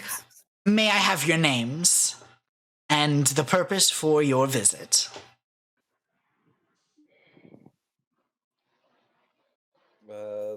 Again, Don't be Alistair. afraid. Oh, and Falster's like, oh, yes, oh, right. My name is Fallister Fisk. These are compatriots of mine. Just give him your name. He has to write it down. Just give him your... the name Amrian. Amrian? Emerald, okay. Kill it. Feyre. Killith, Matomi. Feyre, Matomi. Wonderful, all right. And the purpose of your visit, and Falster, we are seeking audience with Sylvira Savicas. She should be expecting us. It's like, all right, speak with Sylvira. Okay, I will send a messenger to her forthright. In the meantime, if you'll follow me, I'll take you to the hearth and get you set up with a room. All right. Okay. Are there any shops in this courtyard? Are there any what? Shops like with maybe books. You don't see any shops from there's a temple, there's a stables, there are the towers to the north where there are where they said the book nooks are. But you don't see a building that is dedicated as a shop. So it's like an essentials only area. It seems like it. It seems like this might not even be a city in the traditional sense. It seems like it is a library that happens to be a city. Just so happens. Just so happens. He brings you south into the hearth. The pub has a low ceiling supported by massive wooden crossbeams and narrow shuttered windows. There's a large fire pit. I hate to say this, but you're. I know. Really bad. I don't know why, because I can hear it. There's no reason why I can hear it if it's happening from my mic. I don't understand it. There's something to explain or to look into after. I'm gonna unplug my mic and plug it back in and see.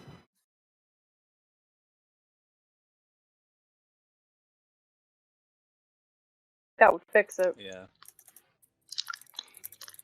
Maybe it might have to do something with the capture software. That could be it, yeah. Maybe it's the fact that he's not a computer. He just doesn't have a computer. Hello. only that $1,400 would get to him sooner. Might be able to get a computer. Hello? Hi. Okay, Hello. so I unplugged the mic itself, not from my computer, but from the mic, and we'll see if that maybe help. It did not. Nope. I don't know what to tell you guys. I think it's got to be the mic itself. I might need a new mic. Well, that's sad. Is it your Blue Yeti mic? It is. I mean, I don't know. I don't think it's that. Because when I've talked to you while we're playing Minecraft and other games like that, it doesn't happen. I don't think it's my mic. So Because I hear it. I think it's something with the capture software, honestly. Anyway. I was describing the hearth. Yes. Yeah. Inside the hearth, just bear with it. there are several people just eating and drinking. In the corner, you see a creature that you haven't seen in... Okay, give me 1 second. Oh no.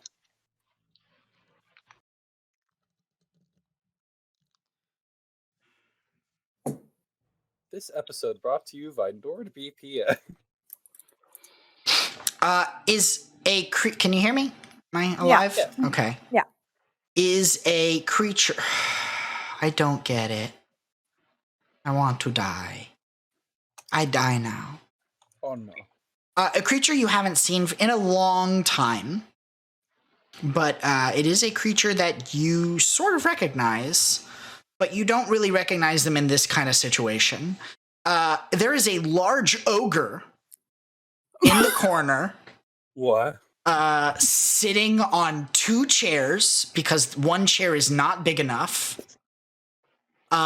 And he's wearing very small glasses all the way on the tip of his nose. And he's reading a book. And on his brow is a beautiful, it looks like white gold circlet. Look at this distinguished gentleman. And then there's a bar along the back wall, and the bar is kind of long, but it's split in half. On one half, the wall is covered in spirits and casks, all sorts of tapped beers. And then on the other half of the wall is all sorts of gear, ropes, pythons, backpacks, armor, weapons, all sorts of general store items. And the guard of the Emerald Door goes and talks to the man at the pub. And he gets a key for you. All seekers of wisdom stay for free in the city. And he leads you to your room. How do you guys pay for all this? Well, the different nations and temples of the world, they donate to our cause. He motions to the one that is around his neck, which is also the same sort of candle with an open eye motif. My god Denier, the god of writing. The churches from all over, they donate to keep this knowledge factory going. That's incredible. If you need anything, feel free to ask. We have basic stores to, resupply adventures. We do get a lot of them coming through here. If you worship Agma, the god of knowledge, we have a House of the Binder down here, and that he motions over in the direction of the temple that you saw. And if you go in this direction, there's a building that is attached to this building by a small, cramped stone hallway, and you sort of see a little bit of steam in the distance. And if you go down this way, we have our bath house for those of you who have traveled long distances. I will be taking my leave now. enjoy your stay in Candlekeep. Thank you. Thank you very much. And Falsters looks at you guys. Well, we gotta wait on Sylvira to send someone to get us, so I don't know about you, but I'm going to the bathhouse. Yes. Yes! Yeah, I think I'm gonna follow. Okay. Bathhouse. I'll wait outside. Okay. All of you go into the bathhouse. There are about 4 to 5 large stone basins set in the floor that have heated water. There seems to be like runes inscribed in the basin to keep them the optimal temperature. Nice. And there's also a little fire pit in the center of the room that you can put wet stones on to make steam. Ooh. Classy. So you guys are relaxing in the steam. Matomi, you're in the pub of the Hearth. There's a few people around you. There's the ogre. Is there anything you would like to do?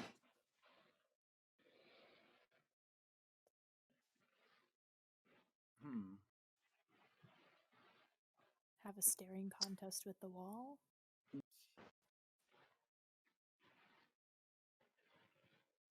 Kristen? What? What are you doing while we're in the bath? Just feeding the pigeons. With what type of seed, might I ask? Well, lucky for you, I actually have croissants and 5 loaves of bread. Croissant? Croissant.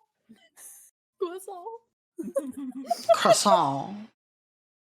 So you go outside and you feed some croissants to the pigeons. Croissant. Croissant. Okay. Are these mixed baths or are they like? They You are, trying to start shit? they are No, mixed. I'm They just are mixed baths. Wondering. Oh no. If that's the Oh, case, no. I'm gonna like move far away from those two. Wow! You think I want to look at your ding dong? Absolutely not. I'm just giving you some privacy. You don't want to see my cool tattoo? You have a tattoo. Yeah, all over my back. It's a huge tree.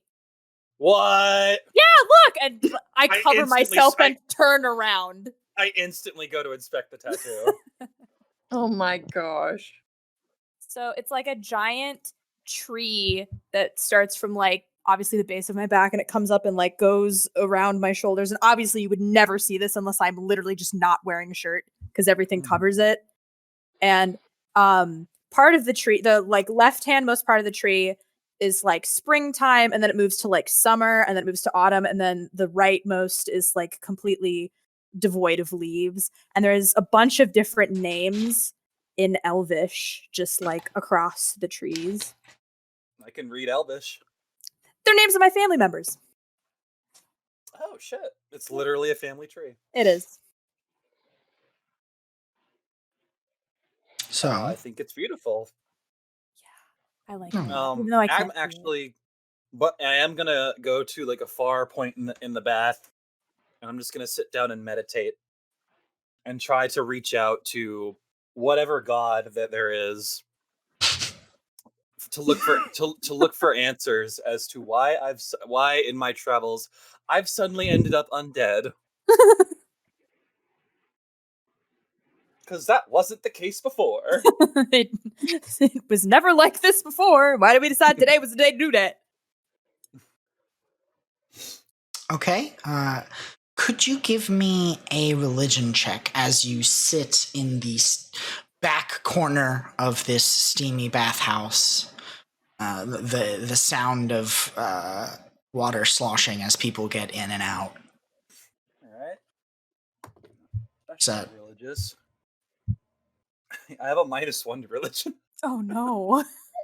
but Oh. I got a 17. So a 16? No, I got an Oh. 18 -1 17. Not bad. Okay.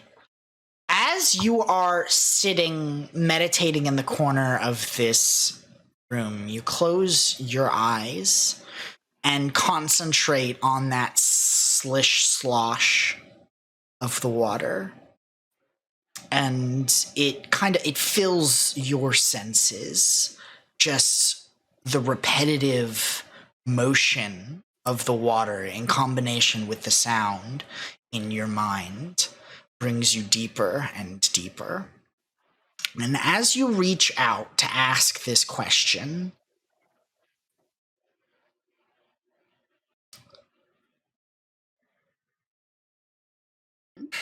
how does slosh.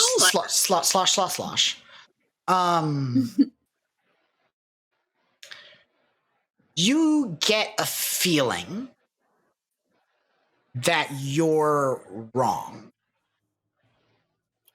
I'm wrong. You're asking the wrong question. Okay. Oh. You're neither alive or dead, and you are not undead. Huh. Dun dun dun.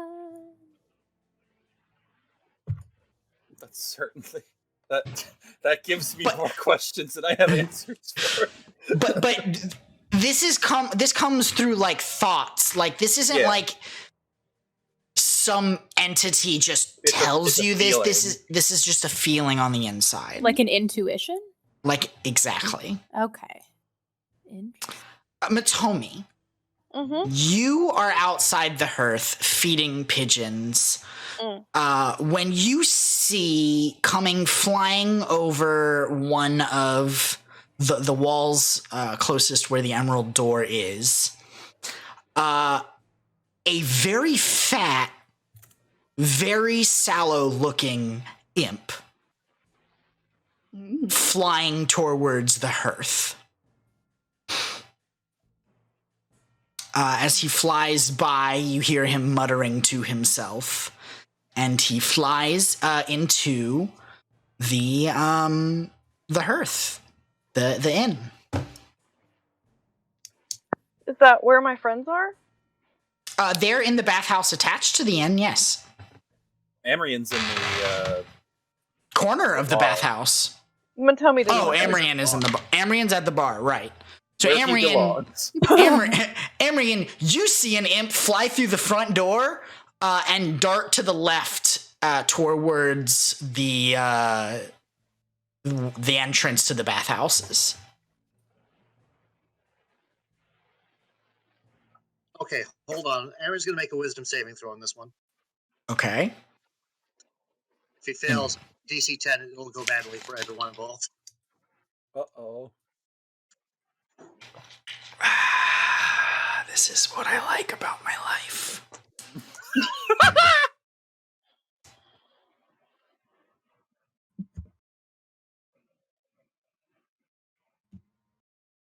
Oh. Okay. I look at the bartender. Is that normal? Well, yeah. I mean, sort of. He's in service to one of the library people up there. So, it happens not often. And it flies. I'm gonna go check that out. Okay, as you begin following it, it does enter the bathhouse, and it flies directly at Fallister. Hi, I have found you! Hello, Fallister! At last, it's been way too long! Hello? And Fallister's like, oh god, yes, pip-yap. Alright, I assume she sent you? Yeah! Duh! Are these the ones that you said were coming with you? Yeah, yes, these are, well, not all of them. I think there's a centaur outside and a little gnome at the bar. And as he says this, Amrian, you enter. You know this idiot? Yeah, unfortunately, he works for Sylvira. Works is a very, broad term there. Like I have choice. All right. Are you guys gonna come with me? Are we going? I don't want to be on my wings all day.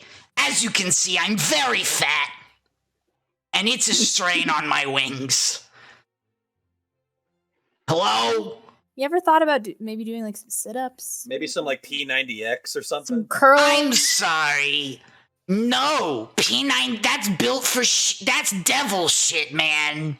And yes, I am a devil, but I'm not that kind of devil. I'm more of the laid back, like, I don't give a shit. So you should give me cigars and beer.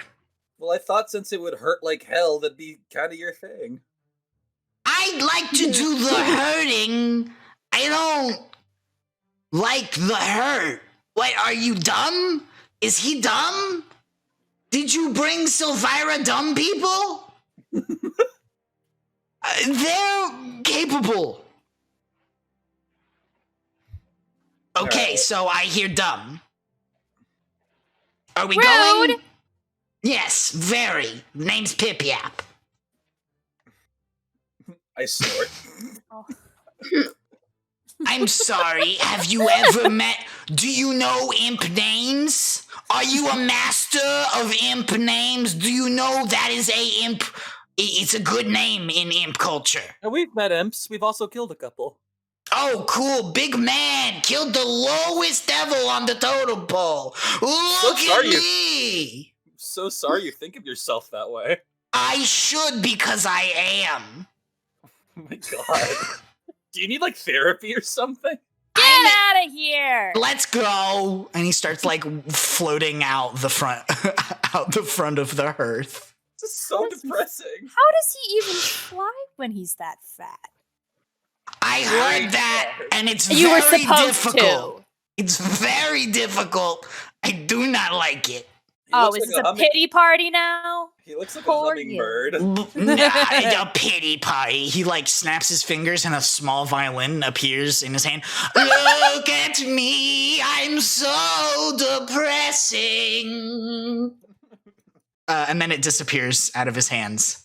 They have like therapy circles for that, you know. I would rather eat my own tail. Were you dropped as a child? I was never a child. I was this old when I was born. That's terrible. No wonder you're upset. Yes, I never had the gloriousness of being a dumb toddler whose head is so big that he'll fall over and die unless he's carried. Oh, I'm the weak one. He flies up to the emerald door. He's like, all right, Jarvis, open the door. Gotta go take these guys to Sylvira. It's like, okay. He pulls out a key and unlocks the door and opens it. This place is weird. There's a lot of things going on here.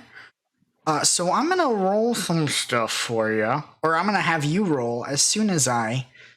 first off, roll me a d6, and we'll see what tower catches your eye first. Everybody, or? Killith, you're the one that pointed out the... I'm the one that wants to go read a bunch of shit. Yeah, roll me a d6. 6. 6. Of course you get this one. Oh no. Is it good or bad? Is it the pirate ship? The first thing you notice is over to the left, there is a tall tower that looks like it's made of gingerbread. And you can smell the scents of cooked herbs and meats billowing out of the sides of this tower. You guys smell that? Just don't pay attention. It's just the fucking tower or the Candlekeep confectionery. It's where What do you mean just the Candlekeep confectionery? It's where we store all the recipes and also experiment with said recipes. Oh my god. It's kind of boring. Do you guys know how to make the best chocolate chip cookies in the world? We have at least 17,000 recipes for chocolate chip cookies. Guys, we gotta go. Guys, we gotta go. No. I am tasked with bringing you to Sylvira. Yeah, I meant after you're done doing your thing. Okay, that's what I fucking thought. I don't complain about it. So he begins leading you in a direction. Roll me a d4 and let's see what we pass by. Me again or anybody? Who wants to go this time? I got it. There's going to be a lot of d4s being rolled in a second. 3. Okay. Now I would like you to roll a d4. Okay, then. 1. Okay. He leads you to a door that has one of those large knockers that's set in like a pudgy round copper face. And Pip Yap grabs the knocker, knocks 3 times, and then the pudgy face yawns. Alright,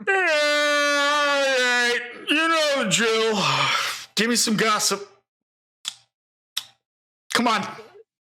Give me some of that gossip. I want to hear the juiciest shit you got. Come on. Pip Yap's like, I spend all day inside doing Sylvira's bullshit. You guys have some gossip, I'm sure. Emerald had a one-night stand with an orchard keeper. That's a good one. Which one of you's Emerald? And then she points directly at Emerald. Perfect. I am telling all of the doors about this. And as he like says "this," the door swings open, leading into just another street. It's like Candlekeep's weird, guys. I'm sorry. No kidding. You pass by a little grove of trees. And as you get closer, you can see that there are bulbs on the trees that are kind of clear. And inside them, you can see open books. What? Matomi, roll me a d4.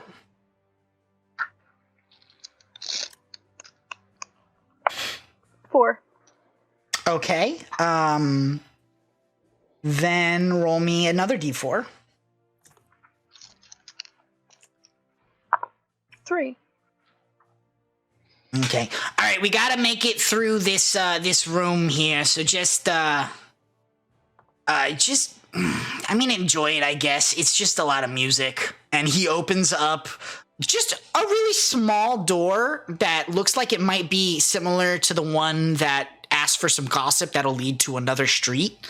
And instead of that, there is a giant music hall with an orchestra consisting of transparent people and glowing instruments. And pretty much as you enter, a book flies off of the nearby shelf and opens up onto a little stand in front of the orchestra, and then a ghostly orchestrator rises up through the floor and just begins conducting them as the music just swells up. He's like, they do this shit. It's annoying the 50th time you have to walk through this fucking place. Let's go! Bip, yap, coming through! He's not getting a tip. Is he like? I don't expect a tip, although keep tipping, that's the devil's work. Take the strain off of the employers. Dumbest shit I ever heard.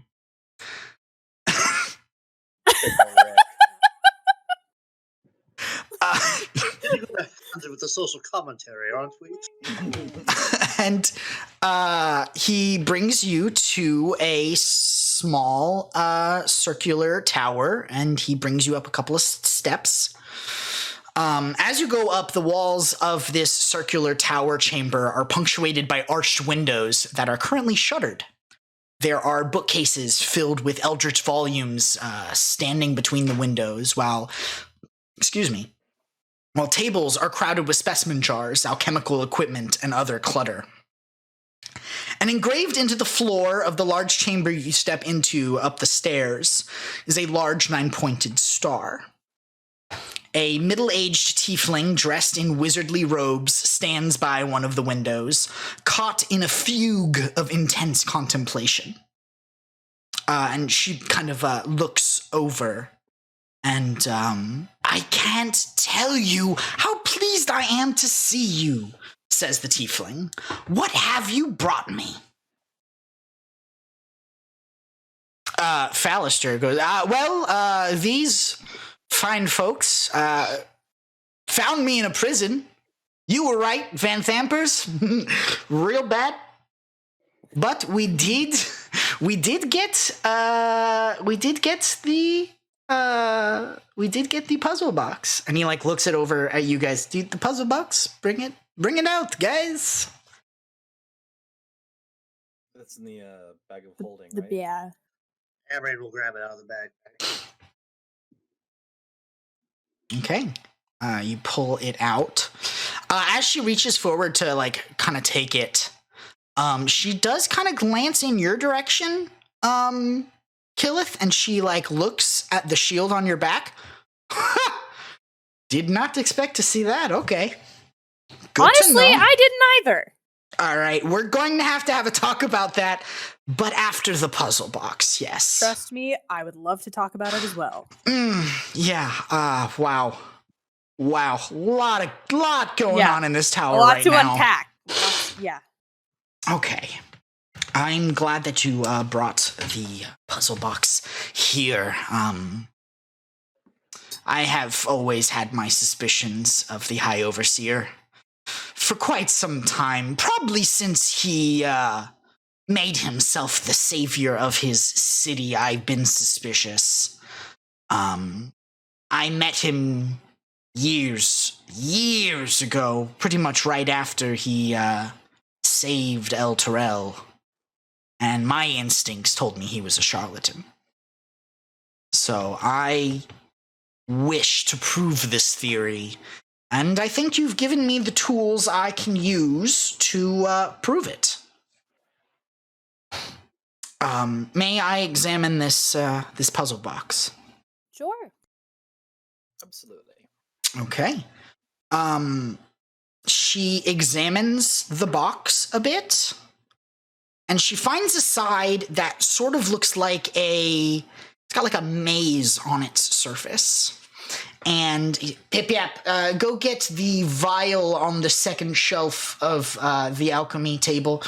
Yes, mistress. He flies over. His wings are fluttering hardcore to keep him up in the air.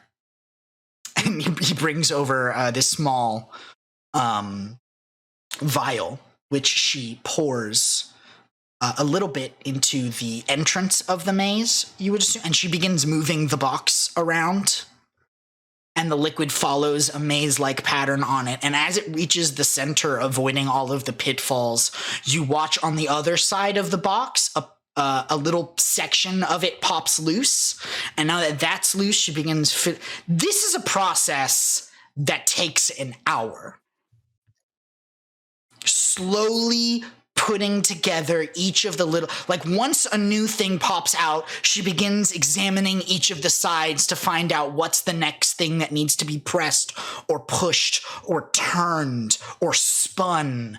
And then she gets to a part that one side has swung open, revealing... well, it looks like a bunch of gears, and then in the center there is a large spot, circular spot for something. I'm not sure I can finish this. There's a piece missing. Does it have a particular shape? Is it like a key, maybe? No, looks like a disc of some sort. Shouldn't be very big. Like a coin or something Amrian. smaller? Can I see your bag? It's gonna see what now? can I see your bag, please? Sure thing. I'm gonna pull out the disc that I've been keeping with me. Okay. She locks eyes on what you pull out of the back. She looks at the different gears that are in there and matches the color to what you're holding. Perfect. That's it. Good to see that. Whew, for a second there, I thought this was all going to be for nothing. Oh, God. Don't worry about it. I hand it to her. She takes the... Don't worry about it. She We're takes gonna have the a disc nice dinner later tonight, and we're all gonna get along. and pops it into the box. And as it slides in, the top of the box springs open. Inside the box is a stack of 9 chain-linked plates, each 3 inches on a side, cast of a dark iron, and stamped with infernal runes. Does anyone here besides Sylvira read Infernal? I think Feyre. Yes, that's me. Yes. Would you like to see this handout that I have made? Yeah. Let me think. Where's my handouts? Supplemental material? No.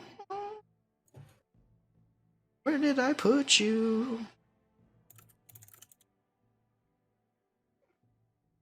Where did I put you? Davius' Krieg's contract. Thank you.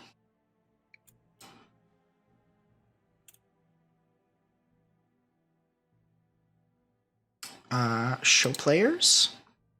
Show to all. Show all. Do you guys see that? Mm-hmm. This is what you read. Be it known to all that I, and then most of this is written as if it's a standard contract, like it's stamped into the plates ahead of time with lines where the names go. Be it known to all that I, Fabius Krieg, High Overseer of El Terrell, have sworn to my master, Zariel, Lord of Avernus, to keep the agreements contained in this oath. I hereby submit to Zariel in all matters and for all time. I will place her above all creatures, living and dead. I will obey her all my days and beyond, with fear and servility.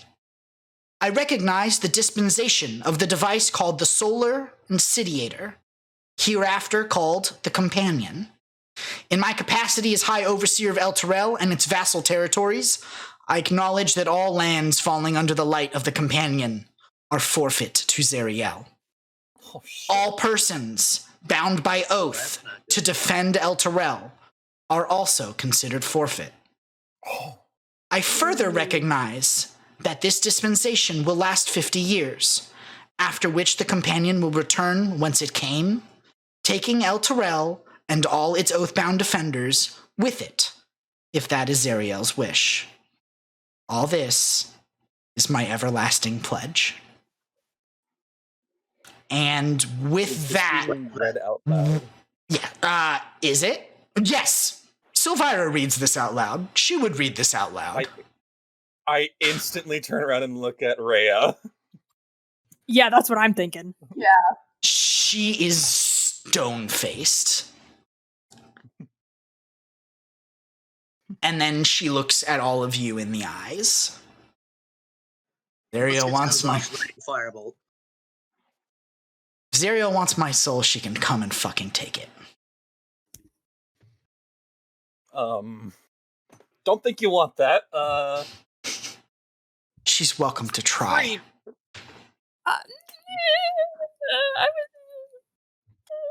And we're all familiar with who Zariel is, right? Yes. Yes.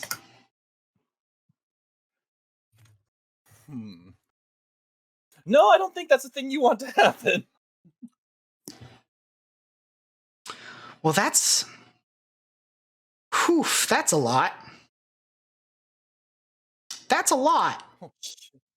All right, I'm gonna need to talk to a few people. Oh boy. Yeah, I'm gonna need to talk to a few people. Do you think we should record the contract elsewhere besides the box? Should anything happen to the box? Yes, we should definitely write. I will copy it down. Okay. Now before I send you on your way for the night, I need to talk to you about that thing. Uh-huh. I have not. I've seen pictures of it. Was not aware it's still around. So, would you like to tell me exactly how you got the Shield of Gargoth? And she like looks at her and she looks at everyone else. Do you think we could talk privately about this? Well, that bodes weird, but all right. Fine. I hand Amory the small tinker device. See if you can get this on their person without them noticing that so we can listen in. Hand that to me. Yeah, you're the rogue. Okay. You cut out. You said Amrian says hand this to blank. Yeah. I thought you had handed it to yourself. I was like, what? I know. I too. was like, what? Okay. A little transmitter so we can listen in on what they're saying. Okay. Okay, give me a sleight of hand check then. If you're gonna try to plant this on Killith. Whoever happens to walk by me. Killith is the closest to you as she motions to a side room in the tower. Okay. Let me pull up this and that. Sleight of hand. 18. Yeah, you slip it in. Well. Into her bag. Well. You slip the tinkered object into her bag as she goes into the other room.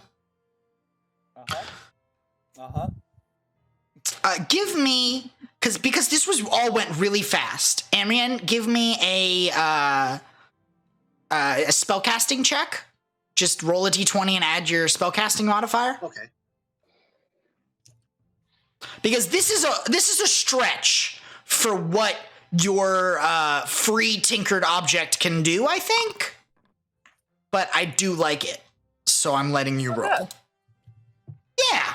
Okay. You tinkered this real well. You tinkered this up real well, and every like fifth or sixth word is lost in static, but you're getting the gist of what's being said. And what is being said? Here we are in private. Well, so do you even know what that is? Halfway, if that's a thing. Okay. A little frustrating to use something without really understanding it. But, that is the scientist's way, honestly. Trudge ahead and hope for the best. I mean, I don't think I would have taken this if I weren't a member of the Knights of S.H.I.E.L.D. But okay, lot going on in my tower tonight. That's okay.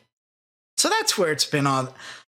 Oh my god, they were using it as a substitute for the hidden. Makes sense. See, here's the thing. Okay. I inherited the rank that my father held in this organization. I don't know anything about it. It was just put upon me. Well, originally, the shield of the Hidden Lord was, it didn't look like this. This is not it. There was some sort of entity in that shield that gave good advice to the knights. until it was lost, I suppose, and replaced with this. This is not, you look at it. It looks like it should be good. The design, the motif, but look at how it's been subtly shaped over the years. She takes it off her back, and I'm assuming there's just like a table in the room. She'll set it on the table. It looks like this shield had a beautiful like leitmotif on it at one point, but over time, the tendrils of light that were shaped into the shield have curved upwards like rising flames, and the center of it it's so subtle you didn't even really notice it at first, but the inside where there were like subtleties in shapes, the shapes form a screaming face. And you didn't even, it's so subtle that you didn't even realize it was there. Well, this was created to contain the right hand of Asmodeus. That's out of character. I'm so sorry. Uh-oh. This is the pit fiend Gargoth. If I am correct, which, let's be real here, I probably am, Asmodeus sent his right-hand man to the mortal plane to persuade some souls their way. Turns out he was really good at it. Really, really good at it. He was able to hide in the form of men. And he didn't he offered promises to be better. He ran for offices. He was a politician. And he got enough people to follow him that he was on the verge of godhood. Which, of course, pissed off Asmodeus. There can't be a devil of godhood status higher than himself, of course. Ugh. So he worked with Celestials to craft this shield and trap him in it. For all eternity, as far as we know. We lost it a while back, in the annals of history. I believe the last known people to have it were the Humes. That would make sense. Was it still with them? Not quite. Are they still in Baldur's Gate? Is that where you found this? Yes, I've met one of the humans, but it was not necessarily. Well, we've lost track of in their this possession. a long time ago, and if this has been in Baldur's Gate this entire time, no, could it? All right, so you know how Baldur's Gate is a cesspool? Yes. This No is delay. why. This is why. I mean, It you make a compelling argument given the lore you've just described to me. It being there for as long as it was tainted it. Seeped The into death, the atmosphere. murder, the tricks, the everything that Baldur's Gate is because of this shield. This is big.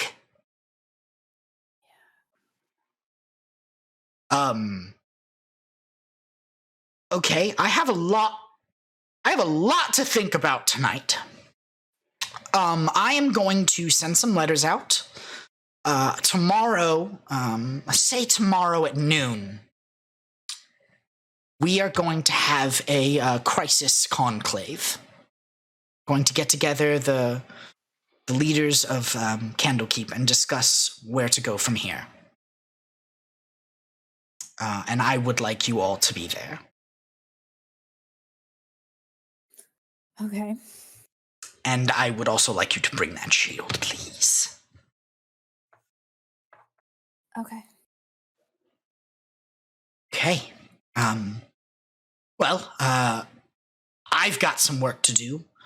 If you would like, you can peruse my personal library downstairs if you are looking for anything in particular. I am, actually. Okay, if... Probably not a surprise. Do you have any information pertaining to either the organization itself or... we don't...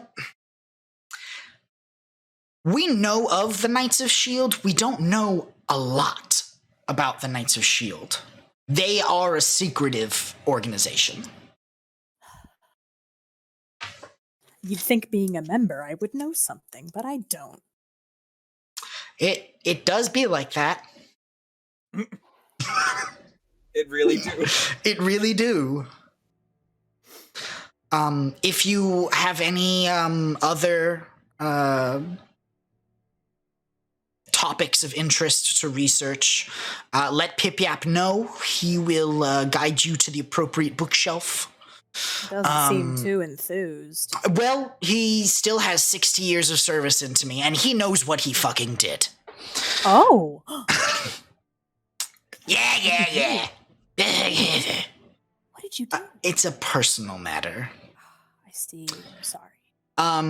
And if you want copies of anything, Pip-Yap will bring you to the library trees. Okay. But there's no reliable place that you can think of that would have any information about anything relating to this whatsoever. Relating to specifically... The Shield, the Shield itself. Well, the Shield itself, the reason I know about it is I have a rare book. I have it. A rare book. Yes, it's the Gargothica. Do you think I could take a peek at that at some point, maybe? Absolutely. It should be downstairs on one of the shelves. Uh-huh. Okay. The Gargothic? Gargothica. Gargothica. And if you need anything else, there's stores at the Hearth. You can buy training manuals there. And of course, any other research topics, feel free to browse my shelves. Not all shelves in Candlekeep are free to browse, unless you are a member of the Avowed. One more book topic. Okay.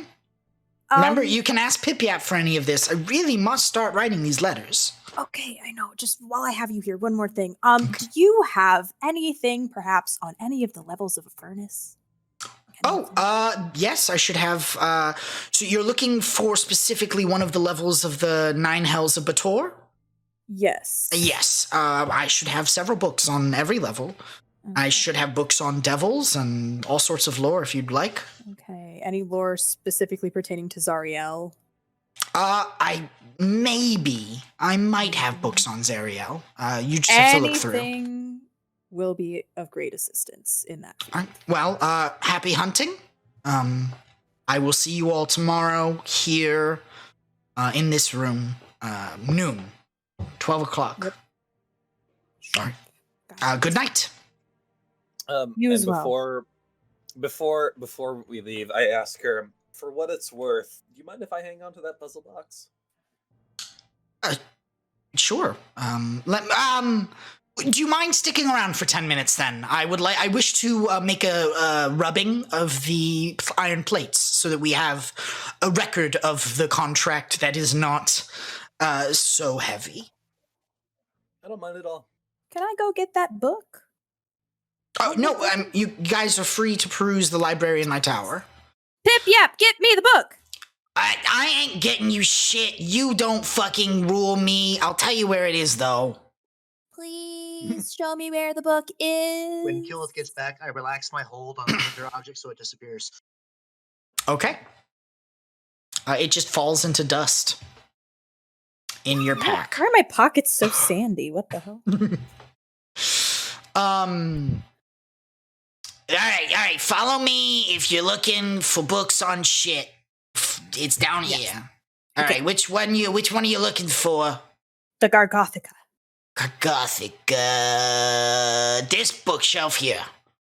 Okay. Good luck.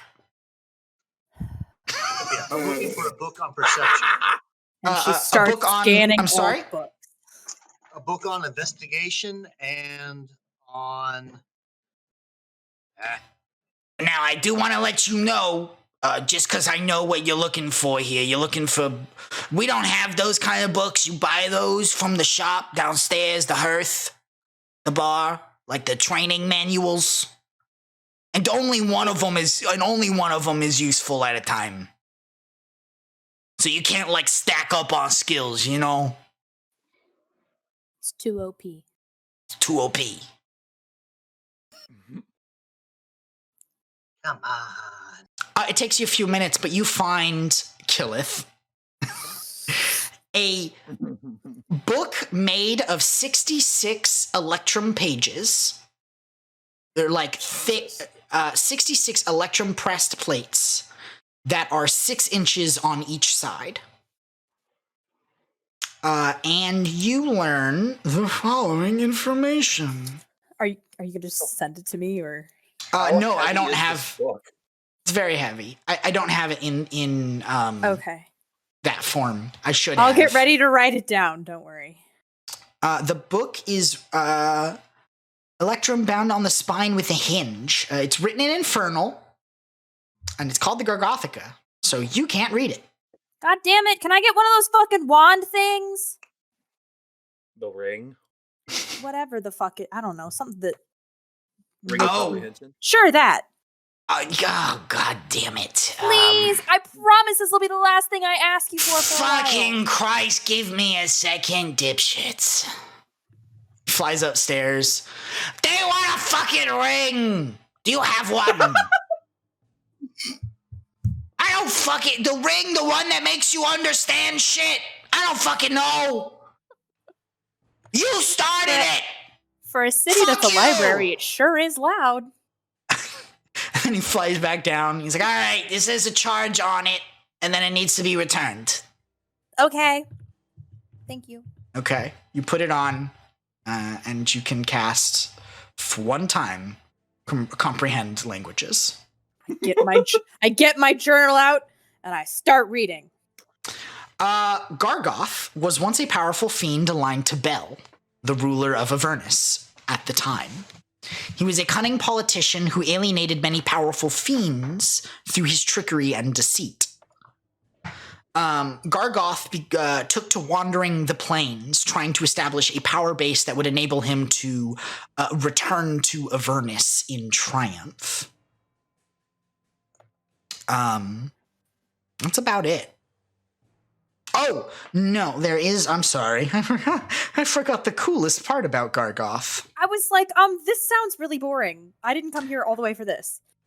It says that any fiend or creature or being that it kills, it absorbs its power. Well then. Whether or not this ability extends to it while it's trapped in the shield, the writer would have no idea. But Wow. apparently, I've got some questions for Mr. Shield. apparently, once upon a time, Mr. Gargoth could eat the powers of the things it killed. You've got a lot of talking to do, mister. Give me 1 second.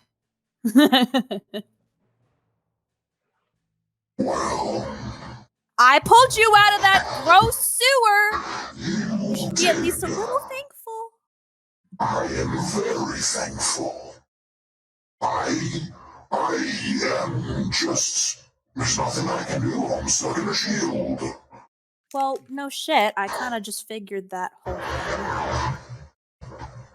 I was there. I heard. Yeah. Mm-hmm. How did it make you feel? Not very great. Yeah, I think so. You're kind of in a sticky spot, Mr. Gargoth. Just a little bit. Just a little bit. Just a little bit. The book. I mean, hey, this is a pretty nice book, though, don't you think? I mean, yes, it's made of 66 electro pieces, 6x6, it's 6666. It's fucking great. Okay. Yeah. Look, I know it doesn't look good for me, Yeah. but if you take me with you, I will be the best guide. Uh-huh. Yup, Yeah. yup. You're gonna have to persuade me a little bit more. I mean, I could just, conveniently leave you back at the inn. Accident. Hey, Gillis, what's your armor class right now? Do you really want to go back? It's not that bad, okay? 16's not bad. I Do you really played want to plus go 4. back It's from very 20? nice. So meta. You drive a hard bargain, Mr. Gargoth. The fire. Come on. I've never even used it before. I've literally never had to use it. The only thing you offer me right now is protection. I can fire a bow just fine. Now, if you could, if you could set my arrows on fire, now we'd be talking. I can't do anything from here, Yeah. but maybe if you take me to Avernus, maybe I can get Oh, so some now you want me to go bargain. on another road trip? I don't think I have summer clothes appropriate for Avernus. It's kind of hot. I've been watching you. That's where you were going. Yeah. We had some detours along the way. You were to just die. That's probably where you'd end up anyways. You are so impossible sometimes. I swear. Your father said the same thing about you. Don't joke about that. Shit. No, he said the same thing when he found me. When he what? Found me. You knew him? Yes. Do you know what happened to him? I do.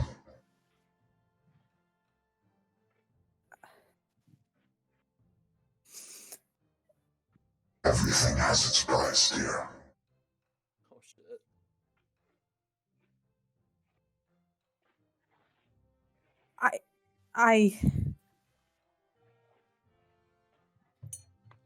I just want to know if he was really the person that I thought he was for all those years. If I thought he was this big jerk who didn't care about me.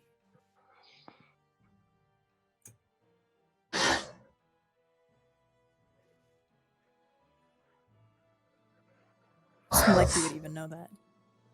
I have your word that you'll take me.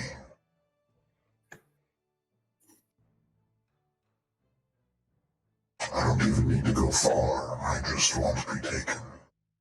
You can toss me the second you get over there. But I have your word that you take me there.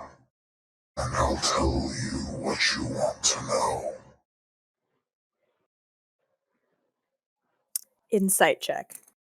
Yeah, give me an insight check. Yeah, give me an insight check. now that I'm not speaking like him. 24. Give me a second, because he has stats that I need to look up. The DM was Gargoth the whole time. Surprise, motherfucker! Oh man, he's got... Oh boy, that's a good one. That's a bigger number. Okay, so that means his would be... Oof. So that's plus 8?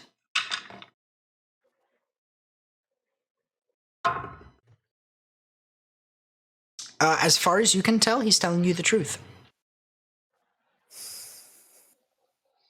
it's hard to read a shield. Yeah. Which, by the way, I'm going to send a picture of, I think that can do it. Did that do it? No. Well, you just sent the stats. Oh, that's dumb. Ignore the stats. Ignore all of that. Don't look at it. I need to delete this. Get it out of here! Trash. Did that go away? Yeah, it's not there. Okay, thank God. It's nothing I already didn't know. You bastards.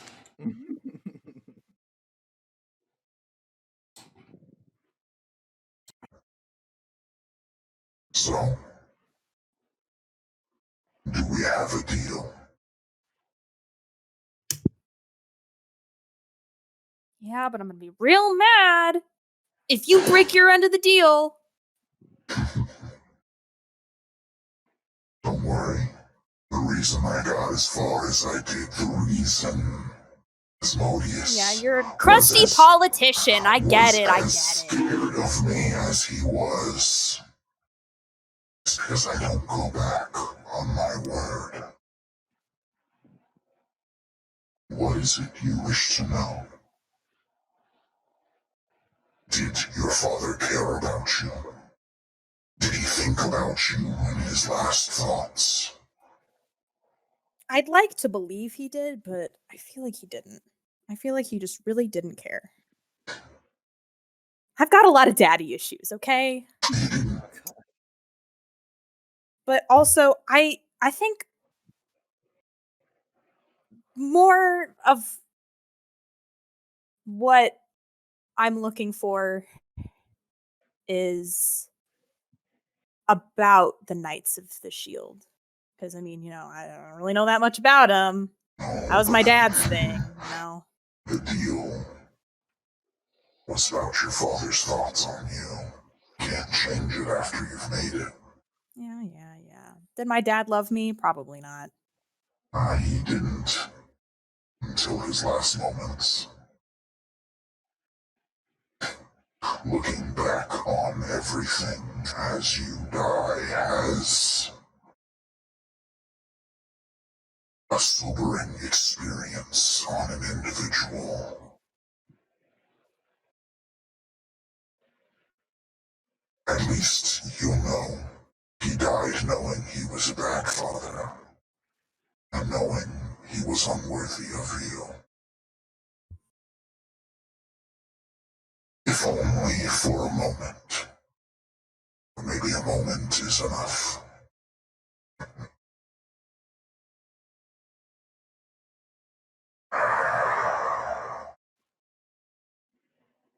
I look forward to feeling the heat of Avernus again. And the shield is silent.